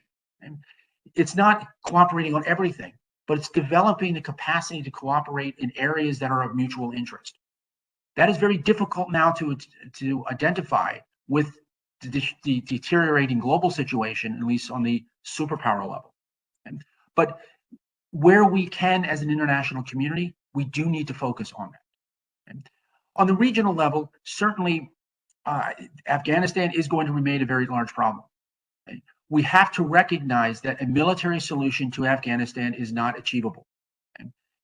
It is going to have to come largely from the Afghan population themselves, and fortunately from perhaps the new and emerging regional actors that are so important: India, Pakistan, Iran, China, Central Asia, and Russia. All of these nations have a reason for Afghanistan to succeed. These are going to be various reasons, and they're not always going to be mutually, there are in many cases mutually exclusive. But finding those points, even if they are narrow, helps to make sure that the cooperation is there and that the cooperation can be used to prevent Afghanistan from becoming the haven for terrorists that it once was. I do very hasten to add that I very much understand, and in fact, I criticize many people for saying Al-Qaeda has returned, for instance, to Afghanistan. Pedantically, they can't have returned because they never left. And terrorist groups have not left Afghanistan. The idea is, how do we contain them? How do we degrade their capacities? That we have to do through international cooperation. The final lesson, I think, is kind of the two final lessons really are twofold. One, and I think it's quite hopeful, let's learn from the mistake that was made in the 1990s by essentially ignoring Afghanistan. I don't think that is going to happen this time, but let's make sure it doesn't, because that is what allowed Afghanistan to become the haven that it was today. There are many reasons that happened, but the essential international ignoring the situation there created the foundation for that to happen. We don't want that to happen again. And finally, and I think most importantly, and the previous speaker mentioned this right in his concluding remarks, and I think it's very important to highlight this again. The way you defeat terrorism, particularly for states where it does still pose an existential threat, is to build up the state's capacity, not just on the security side, not just delivering violence and security infrastructure. It is delivering a whole series of issues. A whole of government approaches was mentioned. The best way to do that, and the best way to be able to help states overcome their challenges, is to remain within the context of the rule of law. We know that unfortunately, not only has the United States, but many countries have said publicly and by desire to maintain the rule of law, but they will manipulate the system when they need to. States will do what they need to defend themselves. Okay? We need to make sure that that doesn't occur, or that at least if it does, it is punished appropriately. Because the only way we can defeat and contain the terrorists, we're never going to defeat terrorism. Okay? Terrorism is a tactic. Every bad idea that humanity has ever had is still with us. Okay? So we have to contain them and make sure that the damage remains at a low level of a security nuisance rather than an existential threat. And the way you do that is to develop state capacity to protect itself within the rule of law and the acceptable international norms. And again, I congratulate the organizers for this very interesting session, and I look forward to questions and discussion afterwards. Thank you very much. Thank you very much, Dr. Harrison. Thanks a lot. So Dr. Harrison and Mr. Swami have to leave early, so I'll request our audience to direct their questions to our three speakers who have already spoken. And after the questions are over, I'll play the recorded video of Dr. Michael Rubin. So the audience, please start your questions. You can send in a chat box. If it doesn't work, please raise your hand and or unmute yourself and ask the questions.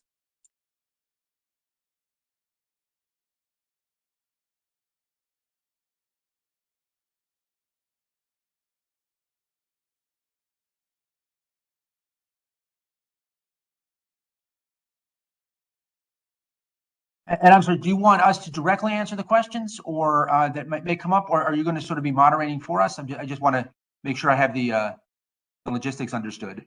I guess my chat box is not working, so you can directly take up the question. No, that's fine. I'll that's fine. Okay. Yeah, there are a number of questions in here, so we can see that. Oh, they look like there are more comments in that that we can react to. Let me just go up to see. You can take a few questions, based on Sure. your interest and the time continues. Sure. Okay. Let me take the very quick one on the cache of weapons that remain behind in Afghanistan. Certainly, that is a major problem, and I do not want anybody to think that I'm excusing the U.S. Evacuation from Afghanistan. The withdrawal, I think it was very clear for at least a year, if not more, that it was going to happen. The execution of that policy was a disaster. So I think that's very clear for the international community and all who are observing. And I'm sure all of us have friends and colleagues who are still stuck in Afghanistan that people are trying to help get out. The weapons that have remained behind is an interesting conundrum, because most of them are for a conventional army. So armor that was left behind, the MRAPs and the helicopters and that are not going to be able to be utilized, obviously, by international terrorists. It will give potentially the Taliban and any external supporters that are able to help them utilize this equipment an ability to be able to suppress anybody that may be trying to challenge them. I'm sure many of you saw the rather humorous video of the Taliban figuring out how to get a Black Hawk helicopter to move but not take off. So they were tooling around Kabul airport with the rotors running, but they couldn't figure out how to take off. That's something that obviously can be addressed by external supporters filling in and providing technical support for that. That's a different issue. The small arms in that are certainly, again, concerning, and they could end up certainly fueling conflicts elsewhere. But one of the things that we have seen is that terrorist groups around the world don't actually lack that much for supplies. Okay? The logistics efforts that they do have, while they have been disrupted to some degree, as I alluded to earlier, they're still available. But the one thing I do think we have to remember is that despite sort of the romantic image of the guerrilla or the terrorist being able to acquire weapons and live off the land, for any sustained insurgency campaign, and insurgency and terrorism are different in this case. For any sustained insurgency campaign, you need a reliable supply of weapons, munitions, and all the logistics infrastructure for a movement, for a war to be conducted. And that so far can only be reliably provided by a state. Okay? So it's not clear that the Taliban would actually provide that level of support, but certainly safe haven is important. The other thing to remember is that some of these weapons are valuable because they can be traded for other things. Okay? There is no doubt that nations like some of the ones that have been mentioned earlier, that may be near peer competitors for the United States, are working with the Taliban to try and get access to some of these things that maybe that they don't already have, and to see what the U.S. was able to put together. So I think it's more in the intelligence function that it will be useful for the Taliban and giving them resources that they can trade, rather than something that will end up fundamentally altering conflict anywhere, certainly in the region or globally.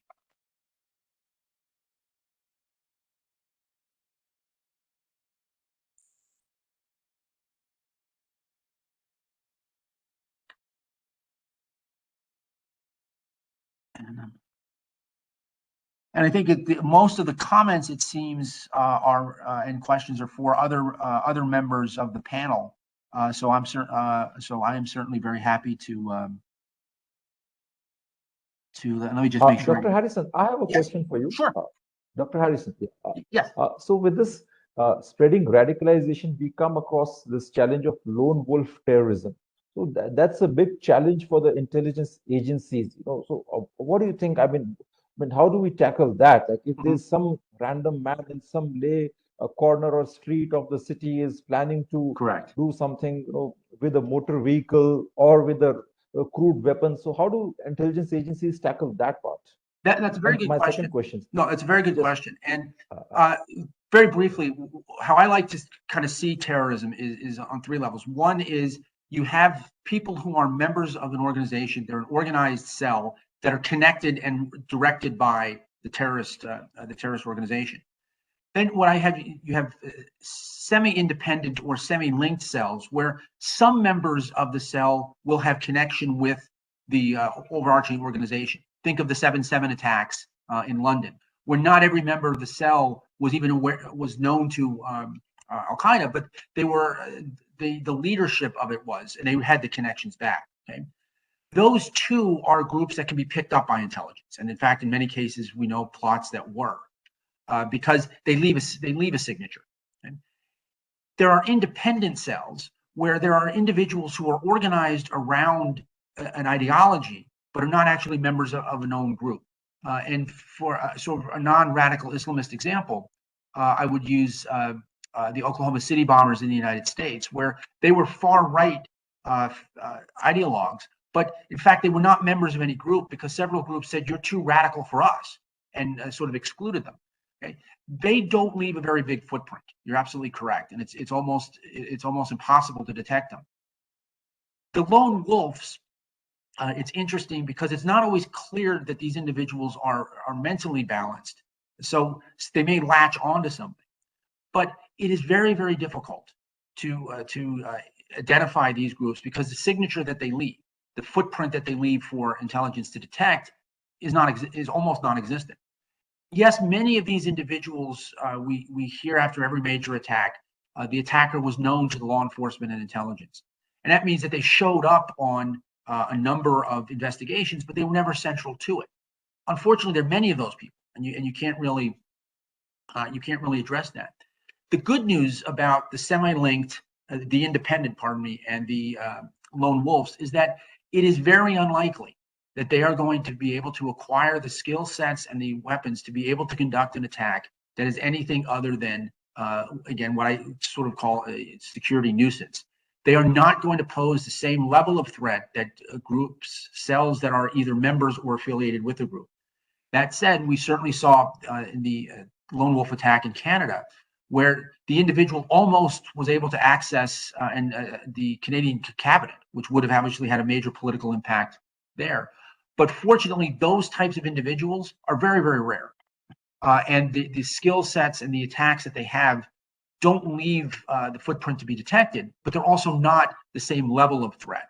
So for intelligence should remain focused on the organized groups, and then as much as is possible, monitoring social media within the rule of law, but monitoring social media to detect any of these individuals who might be springing up, who might pose a threat.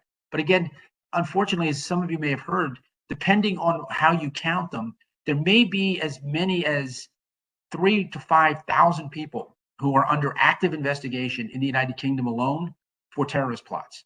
Okay? Not only can no police or intelligence agency monitor all of those, I don't think any of us here want to live in a society where that's even possible.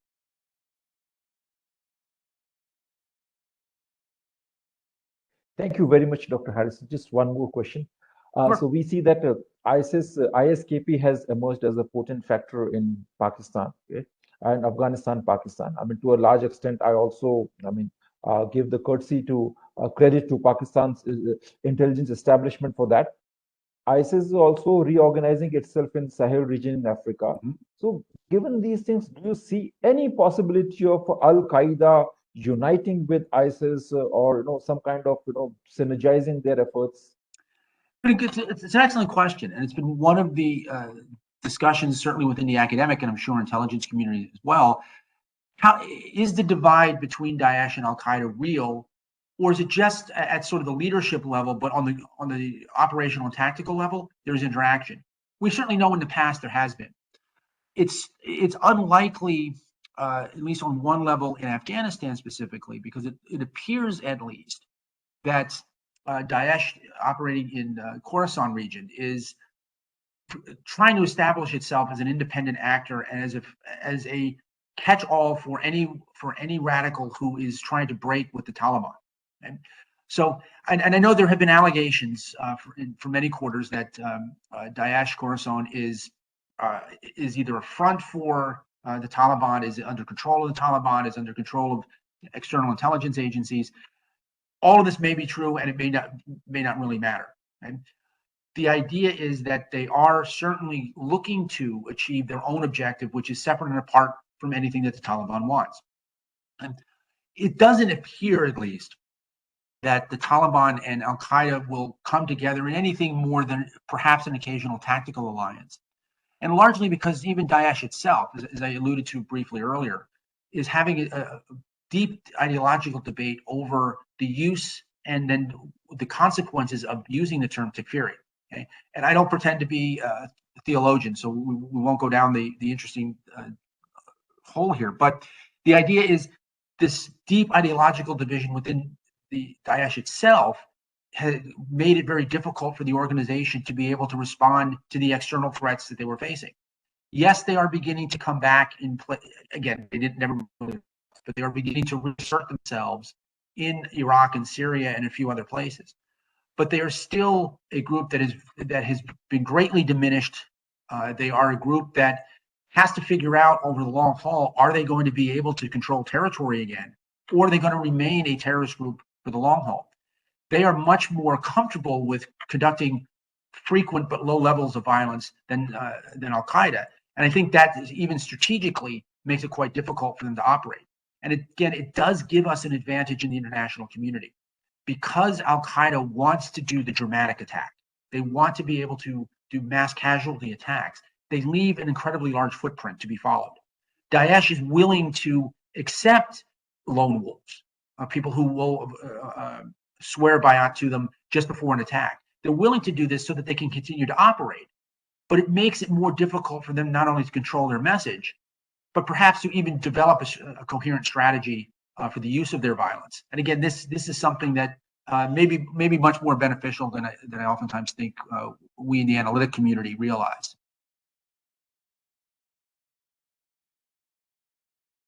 Thank you so much. We have two more questions for you. I think one you already answered.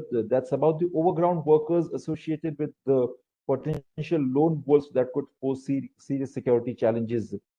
Do you think the overground workers associated with terror groups are potential lone wolves that could pose serious security challenges? If yes, how to tackle this vulnerability? I guess you more or less answered this question in your lone wolf segment. I think so. And just briefly, yes, I would agree with you that is an area, and at least in that, to some degree, the intelligence communities in various nations can monitor, because they have some idea of who the workers, the legal workers going abroad are, and they can track those.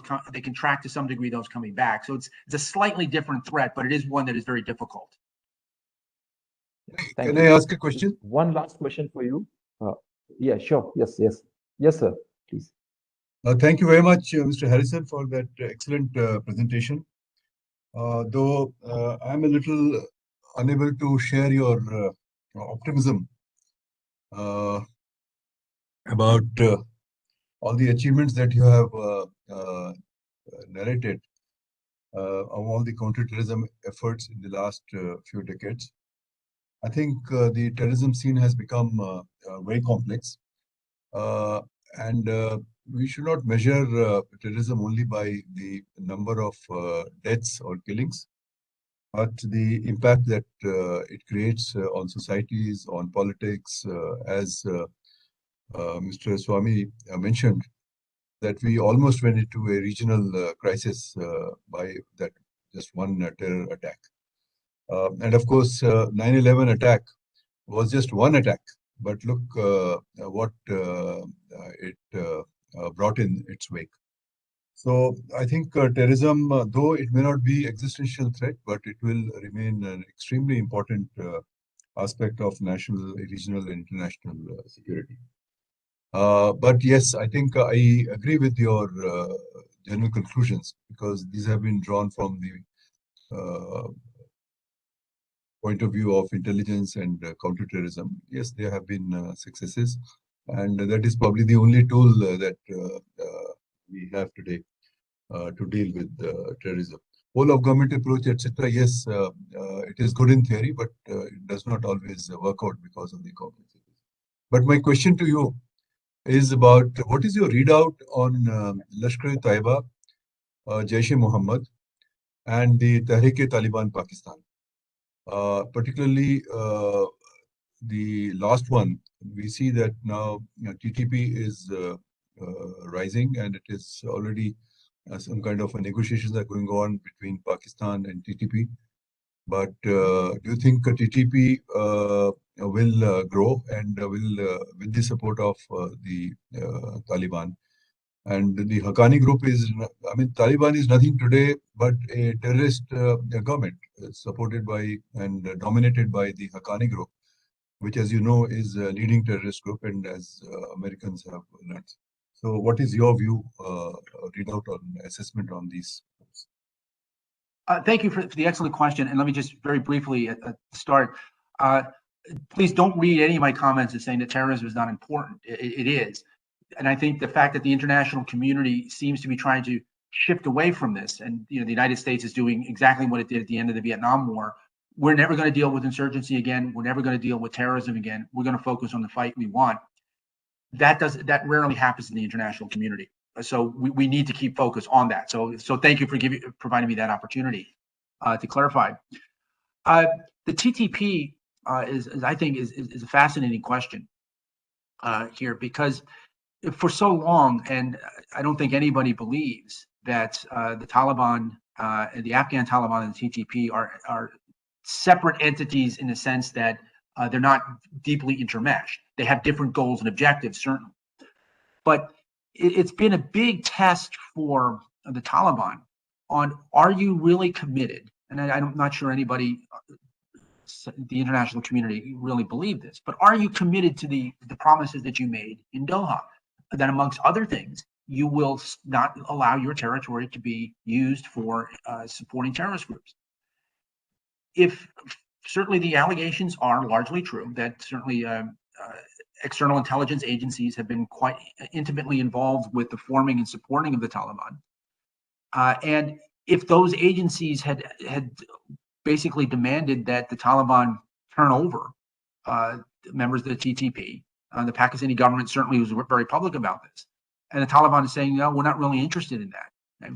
And certainly there was negotiations, I'm sure, going on behind the scenes to try to square the circle to allow the Taliban to do what their supporters in Pakistan wanted, without them seeing as being selling out their radical brethren elsewhere. That doesn't appear to have worked. Okay? But that divide made it clear, I think, almost immediately, that the Taliban were not serious. And again, I don't think the United States believed that they were. The withdrawal agreement was just to get the U.S. out of Afghanistan, and didn't really matter what happened after the fact.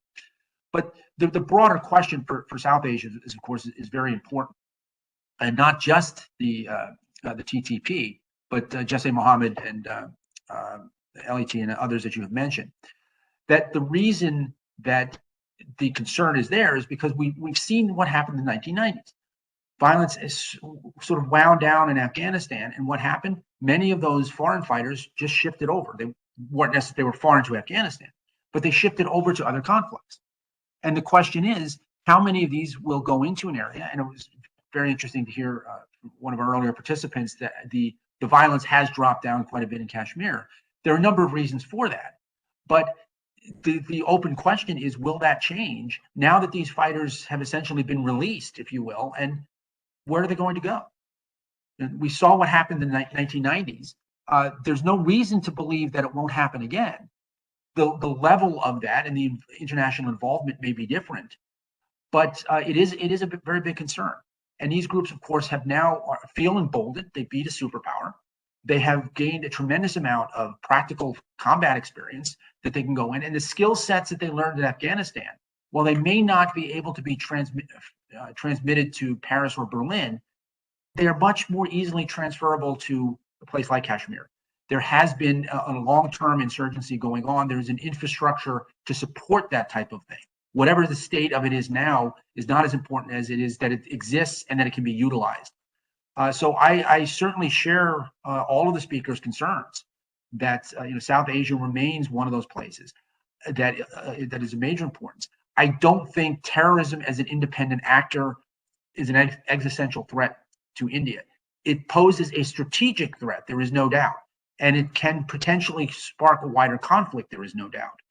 But I think the long history India has, that was pointed out in many cases, and the robust government and political infrastructure in India and the large scale legitimacy that the government has makes this a very difficult problem for terrorists, in a sense, to be able to exploit issues and to be able to actually challenge the survival of the government. Certainly, we do know that terrorist groups are being used in regular warfare and unconventional warfare from outside actors, and that has to be addressed. But that's a broader strategic question rather than the individual terrorist question. Thank you very much, Dr. Harrison, and thank you very much, Dr. Gupta, for asking this very crucial question. Let me introduce Dr. Gupta. Dr. Gupta is currently heading the Vivekananda International Foundation. He's the director, and he has served as India's Deputy National Security Advisor. It's a pleasure to have him here in all our sessions. And I see that CD Sahai sir has joined. I would like to welcome CD Sahai sir. So thank you very much for joining. Yes. So, and I don't mean to interrupt, but I unfortunately have to leave. I have a meeting with command. But thank you again for the opportunity. I wish you all the best with the conference, and I certainly hope to be able to interact with the foundation and other participants in the conference in the near future. Thank you very much. Thank you very much, Dr. Harrison. Thank you. Thank you. Yeah. Am I audible? Yes. Ambassador Trigunayat, one question for you, and then we'll play the recorded video of Dr. Rubin. Can you hear me, Ambassador Trigunayat? Yes, I can. Yes, I can. Yes, sir. So one question for you. How to contain an insurgency that is far away, that is thriving far away from the targeted geography? That's Khalistan 2.0. Well, there are, in my view, I mean, we should have learned the lesson from Khalistan 1.0. One thing is, you know, as I was trying to mention, fleeting senses, there is something called like Islamophobia, we have seen. I mean, that has also been a major driver for the many countries going on the wrong side. In India, at least, the Sikhs themselves do not subscribe to this Khalistani 2.0 kind of. But if in the public discourse by certain quarters you try to create that impression that there is a nexus between them, then you are trying to give little more than it really exists, and that do it. So I think that one of the most important things that the government can do is perhaps, of course, you keep track of these kind of groups that are working in Canada and elsewhere, but is also, or Pakistan for that matter, likes to exploit these very quickly, and it is easier for them to do so. I think we need to create a right kind of a constituency within the Sikh community.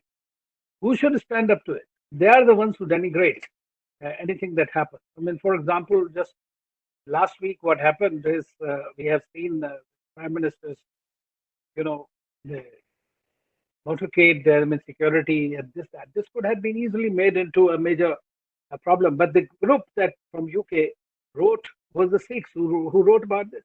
So you need to create that kind of an education and not unnecessarily doubt the credibility and the credentials, apart from doing what normally the intelligence community do, wherever.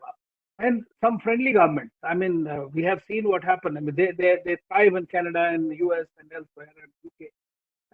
We need to create the sort of a counter pressure groups and reach out to the local governments and others that, look, these are the destabilizing factors and not necessarily the human rights issues that these are made out of. So it has to be a very comprehensive strategy so that something that doesn't really exist in India could become a potential problem just by virtue of our giving focus on the wrong thing. So that's what I would like to say. I mean, personally, I don't think that Khalistan is any problem. It's okay in the Potomac and elsewhere, but that's perfectly fine. Let it be there because that's where they thrive on this thing. They do, of course, linkages are there. There are certain groups, smaller groups, but the larger community does not really care for it. Thank you, sir. As we are having this session today, and so I just got this news that 2 Al-Badr militants were ground in Kulgam. It's an old terrorist organization which was active in 1990s in Kashmir and later kind of migrated to off-Pak region and is reportedly having strong ties with Taliban, Haqqani network, and Pakistan's strategic establishment. So, I mean, it still shows that how grave the threat of terrorism continues to be. So, sir, what, Ambassador Trigunayat, can you hear me? Hello, Ambassador Trigunayat? Yes, yes, I can hear you. I can. Yes, yes. So one more question for you, sir. So, I mean, while we are assessing the success of the successes and failures of the global war on terror, don't you feel that Americans somewhere failed to pin down the right enemy? No, in I mean, they were fighting the battle in Afghanistan, they intervened in Iraq, but the epicenter of global terrorism, or even in South Asia, the father of Taliban, that continues to be thriving and very well placed. That's Pakistan's intelligence establishment, no? And they continue to sponsor all the terror groups in Kashmir also. So, and even now, it seems that they have raised a specter of ISKP, which, in my research, I found that it has the blessings of Pakistan's strategic establishment and Haqqani network, because no terror group in this area can function without the divine blessings of GHQ Rawalpindi. So this whole specter of ISKP seems that it's a new narrative raised by Pakistan to get more American dollars, and just to portray itself as a victim of terrorism and to claim deniability in case of any attack. And it You are seems so that right, American actually. establishment continues to repeat the mistake. What are your thoughts on this? Well, I have mentioned it in the beginning that the Americans basically had a very myopic view of it. They saw Al Qaeda, they saw that Al Qaeda footprint on the 9/11, and they went and invaded. I mean, it is like that the cowboy kind of mentality. That's what is there. Just go and invade. Not only did they went after this, where international community was very much there in Afghanistan, but then they created another major problem, and that's what I mentioned in my initial remarks, is the regime change agenda by fabricating evidence in Iraq. And I think that, in my view, Iraq has been the biggest disaster of this last century. And this is precisely what they have done, and that has created the international terrorists, made them much more stronger. And I think that is where is the problem. And suddenly they go out. And as I said, Taliban is still a terrorist group, even in Moscow and everywhere else. But at the same time, they sign an agreement, in fact, to legitimize them and to strengthen them. And that's the thing. And now Taliban, very well, everybody knows, and we might differ on the semantics, that they have continued to work closely with the Pakistanis, independent of their intelligence and their maneuvering. So their Rawalpindi gang that you mentioned, or the deep state as it's called, is very much involved. And they have been driving even the Americans, for that matter, and even continue to drive, even during whether they are over the horizon kind of operation. So what happens is, if you are going to use the perpetrators of terrorism, who are harbors of terrorism, who are the havens of terrorism, whether against India or Afghanistan or whatsoever, or any other country, the footprint, you are enabling the terror regime, and you cannot absolve yourself that responsibility. So the Americans have been pretty myopic in that, and that's where the geopolitics comes into picture. Chinese, when they sign a side agreement with the Taliban, that somehow the ETIM or the Uyghur militancy could be taken care of, or when just to protect Pakistan, they continue to put a hold on Masood Azhar being declared as a terrorist, or create problems in the sanctions committee, or for that matter, when you start differentiating between one terrorism or the other, you have started creating the seeds of your failure, basically. And that's precisely what the Americans have done. So the countries like India, I always mention, also have to rely a great deal on themselves and whatever intelligence cooperation we can carry around to safeguard ourselves. So Pakistan is not going to abdicate or its role, which is continuing for political purposes, because of which the Rawalpindi gang also thrives. That is another thing we have to look at. So I think that you are absolutely right that the Americans have just left the bigger mess to be handled by the rest of the world. Thank you very much, sir. Thank you very much. And I want to thank the Usanas Foundation. My apologies for being underdressed. I was conducting my research in the Horn of Africa, transited through Dubai, and managed to get myself in quarantine. And so I'm flying back as we speak.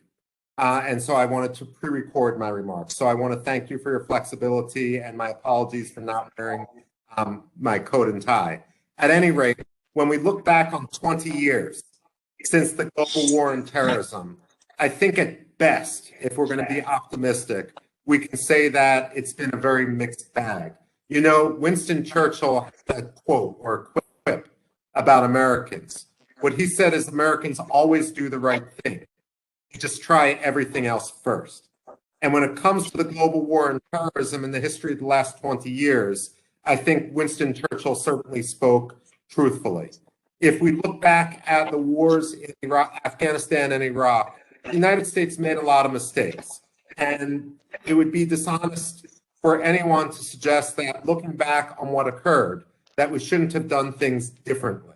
What frustrates me, however, is that we managed over the course of 20 years to really get a formula that was workable, that was affordable, that was effective.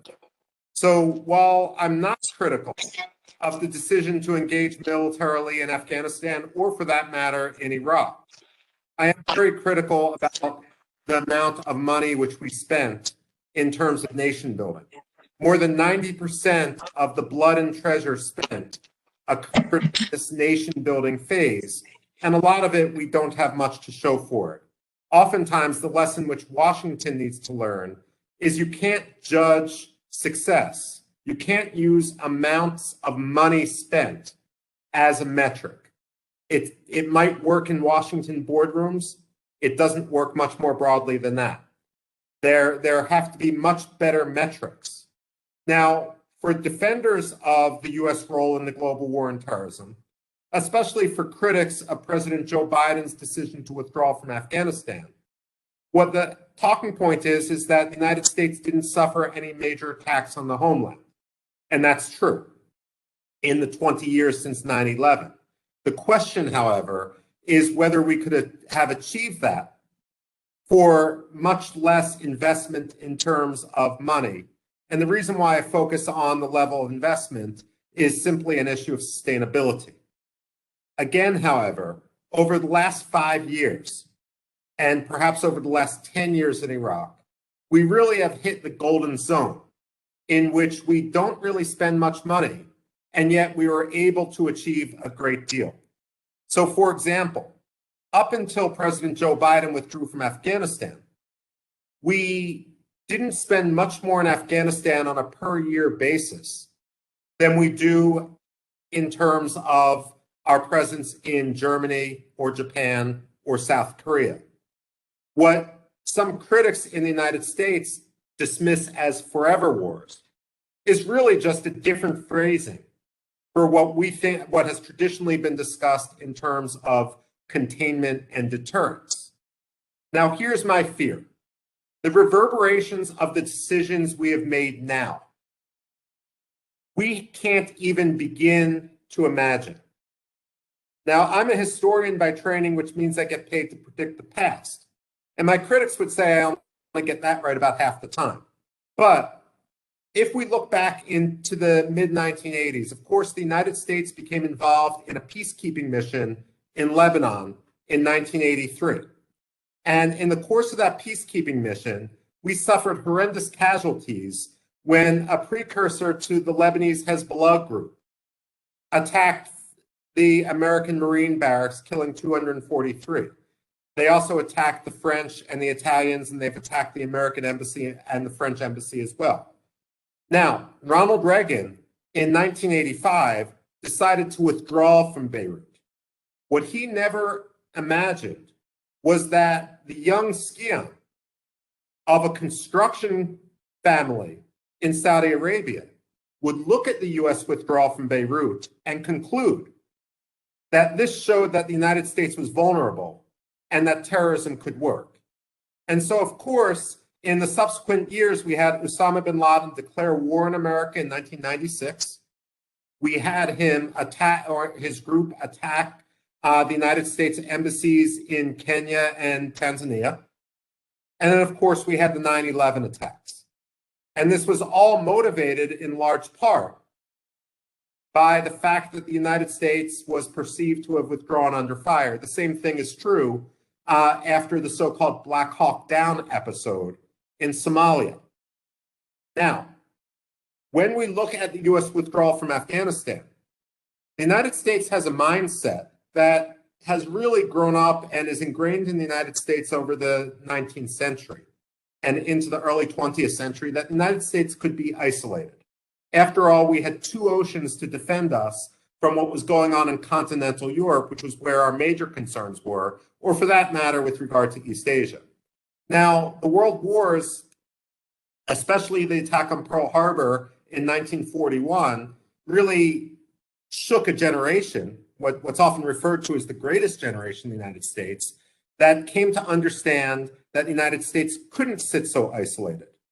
But after 20 years, our longest conflict in Afghanistan, there has been ingrained in our debate and a generational change, this notion that we can be isolated and that the problem is simply our presence abroad.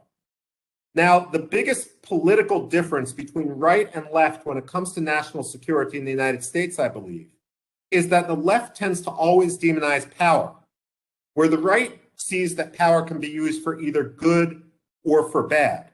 When Barack Obama was president, he looked at the US projection of force and the decisions which his predecessors had made, both Democrats and Republicans, as being bad choices. And he chose not only to reverse this by what he said was ending quote unquote stupid wars, but also to handicap the ability of future presidents from engaging in this sort of recklessness.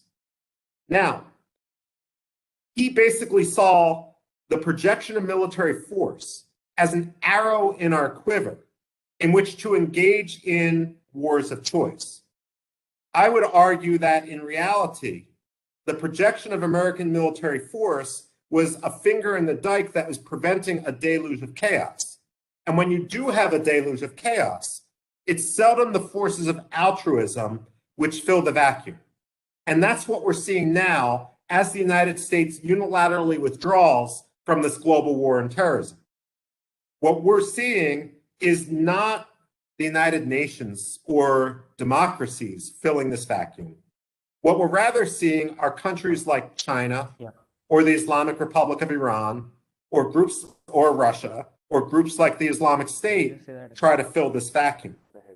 Now, ultimately, this is going to pose a challenge not only in terms of terrorism, because the American withdrawal from Afghanistan has proven to a generation of terrorists that terrorism can work, and it's not only Americans who are going to pay the price for that, it's Indians, it's Europeans, it's basically people from any democracy. But we're also going to have a situation in which the entire post-World War II liberal order is being challenged. Now, some people have criticized the term global war on terrorism as basically being a misconception because terrorism is a tactic, and so be it. That's a fair criticism. But the ideology behind the terrorism is also what we need to address. Now, the other point I would say when it comes to this question about looking back on the last 20 years of the war on terrorism is the international community, of course, is still confounded by the fact that we don't have any consensus definition of what terrorism is. According to Columbia University, which has kept track of this sort of thing, in I believe it was 1980, there were more than 100 different definitions of terrorism in play across democracies, Western Europe, the United States, federal level, state level, and so forth. By 2006, there were more than 250 definitions. That's one problem. But also one of the problems we face in the United States, and this is also how we convince ourselves to unilaterally forfeit the war on terrorism, is that we still don't agree on what motivates terrorism. You can look at terrorism as being motivated along a spectrum, where on one end of the spectrum is grievance. And on the other end of the spectrum is ideology. People like University of Chicago political scientist Robert Pape, who wrote an influential paper, The Strategic Logic of Suicide Bombing, have argued that the root of terrorism is in grievance. And frankly, a lot of diplomats want to believe this.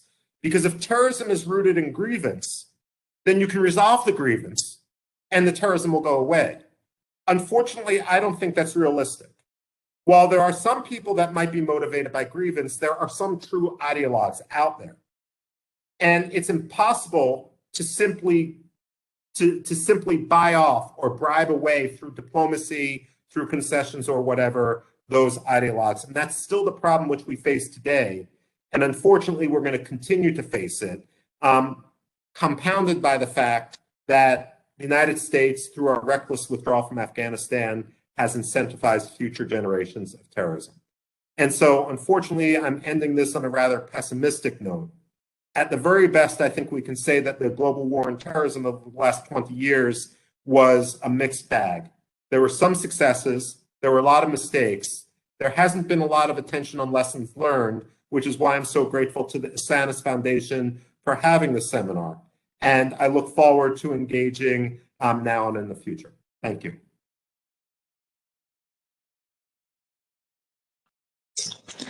Thank you very much, Dr. Rubin. Before I just start with my questions, I would really like to thank you, a very special and a warm thanks to you, because you have been associated with Usanas Foundation since we started some of our earliest sessions, and you have seen our journey to this point where we are organizing an international conference, inviting 25 best experts on counterterrorism from across the world. We have Dr. Yoram Shevitzer, we have Dr. Gunratna, Mr. Rohan Gunratna, we have you, and we have a couple of other senior ambassadors and diplomats from India. So it's really a proud moment for us, and thank you for joining us today. And you raised a very interesting and a very valid point on this grievances. That terrorism, like people say, that some experts prefer to say that it's a result of grievances. In my research, I've also come across various cases where that wasn't the case.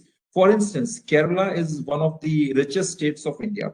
It has the highest literacy level and one of the highest GDPs. People are very educated. They go to Gulf and work. But Kerala was one, it provided the largest contingent to the ISIS foreign fighters from India. And if they had grievances, why would they travel 5,000 kilometers and go and join ISIS? Grievances could be resorted here. Frankly speaking, there were no grievances. Okay? Now coming to a few questions. Okay? Don't you feel that there were some major tactical or like strategic blunders in identifying the right enemy when it comes to the global war on terror? US did an absolutely wonderful job in identifying terrorism as a global challenge and just mobilizing the international opinion by coining this phrase global war on terror, which is absolutely great. But then it seems that American strategic establishment failed to understand that Pakistan was the real player behind Taliban and whatever mess is happening in Afghanistan. Pakistan is the key player in this area. Even the ISKP, for instance, if you look at some of their leaders and some of their networks, they are deeply connected to Pakistani establishment. I have in fact written a long article in National Interest giving strong evidence to prove that some of their commanders were formerly associated with Lashkar-e-Taiba, which is a terror group financed by Pakistan. The ISKP has deep ties with Haqqani network. Haqqani network known very well that it is an ISI proxy and they are controlling affairs in Afghanistan. So don't you feel that if Americans had taken Pakistan to task and really dealt very in a very strong manner with the GHQ Rawalpindi, things would have been quite different. Afghanistan would have been peaceful and China wouldn't have been that powerful. And we would have had a lot more success in the global war on terror.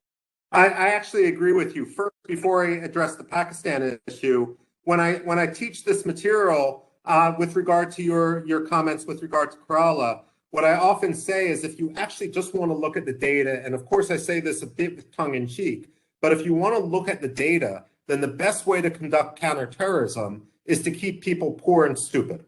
And the reason why I say that is because most terrorists aren't motivated by the grievance of not having jobs or not being educated.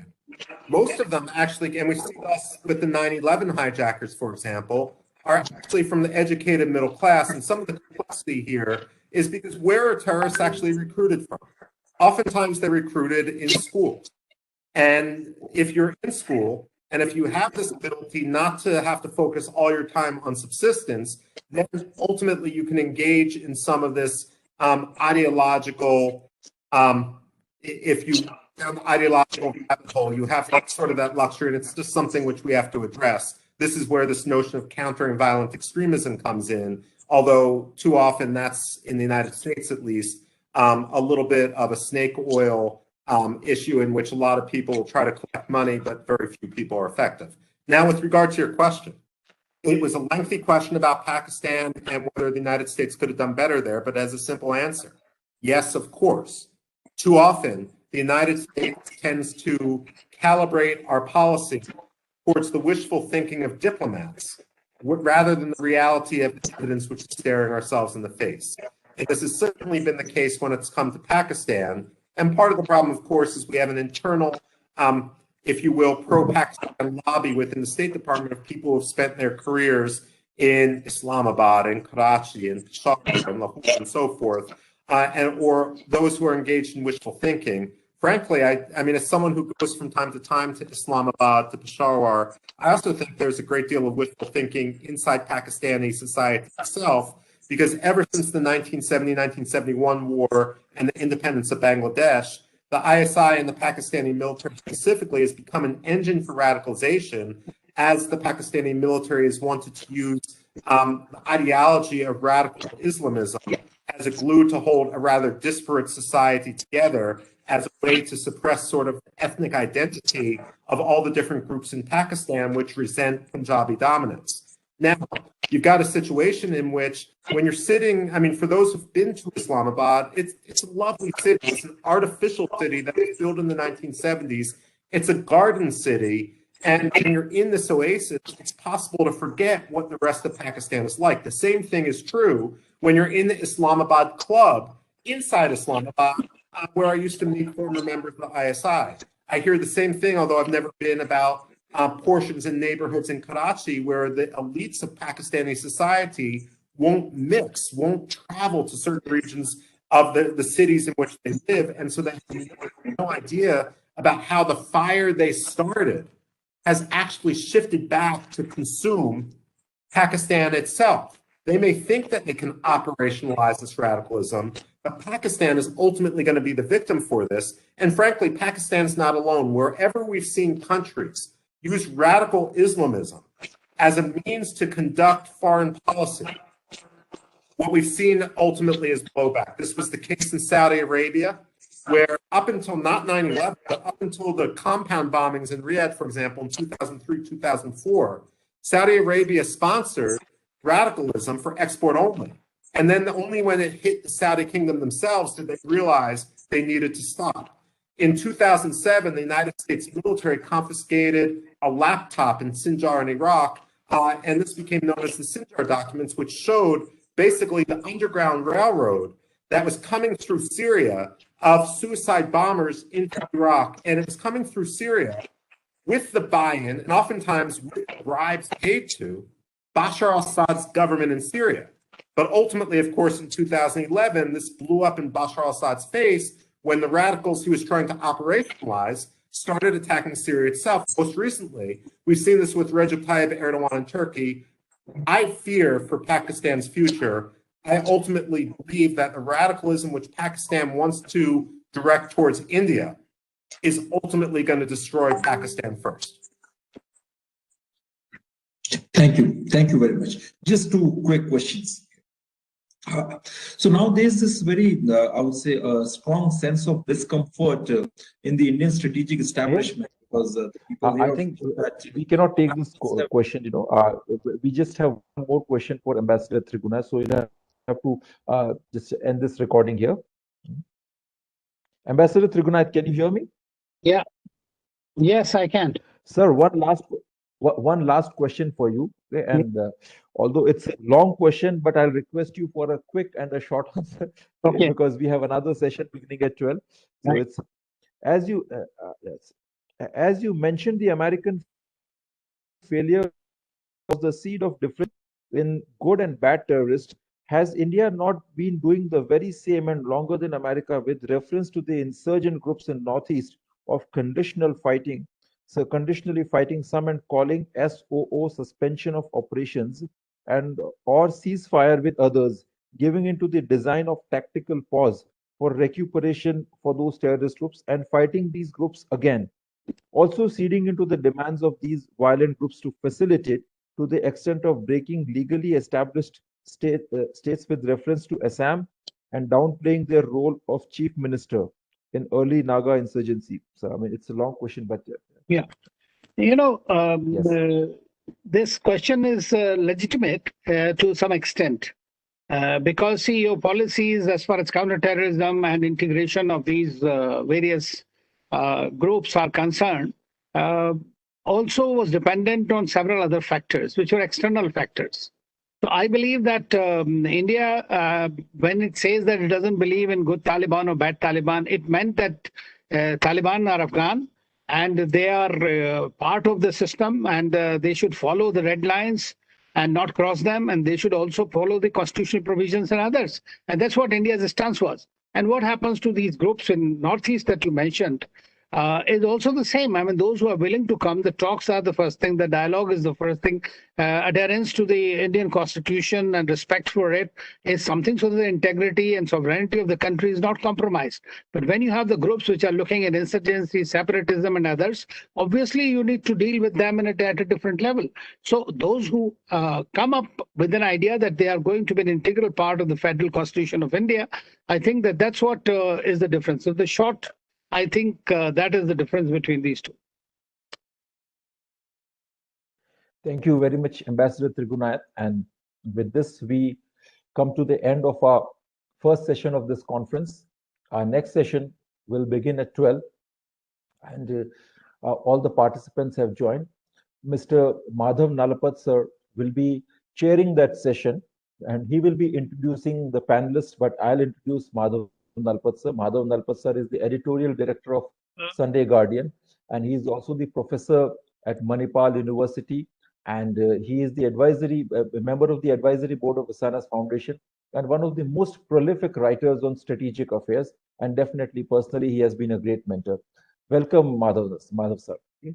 So we'll begin this session at 12, and we can take a 10-minute break before we begin this session.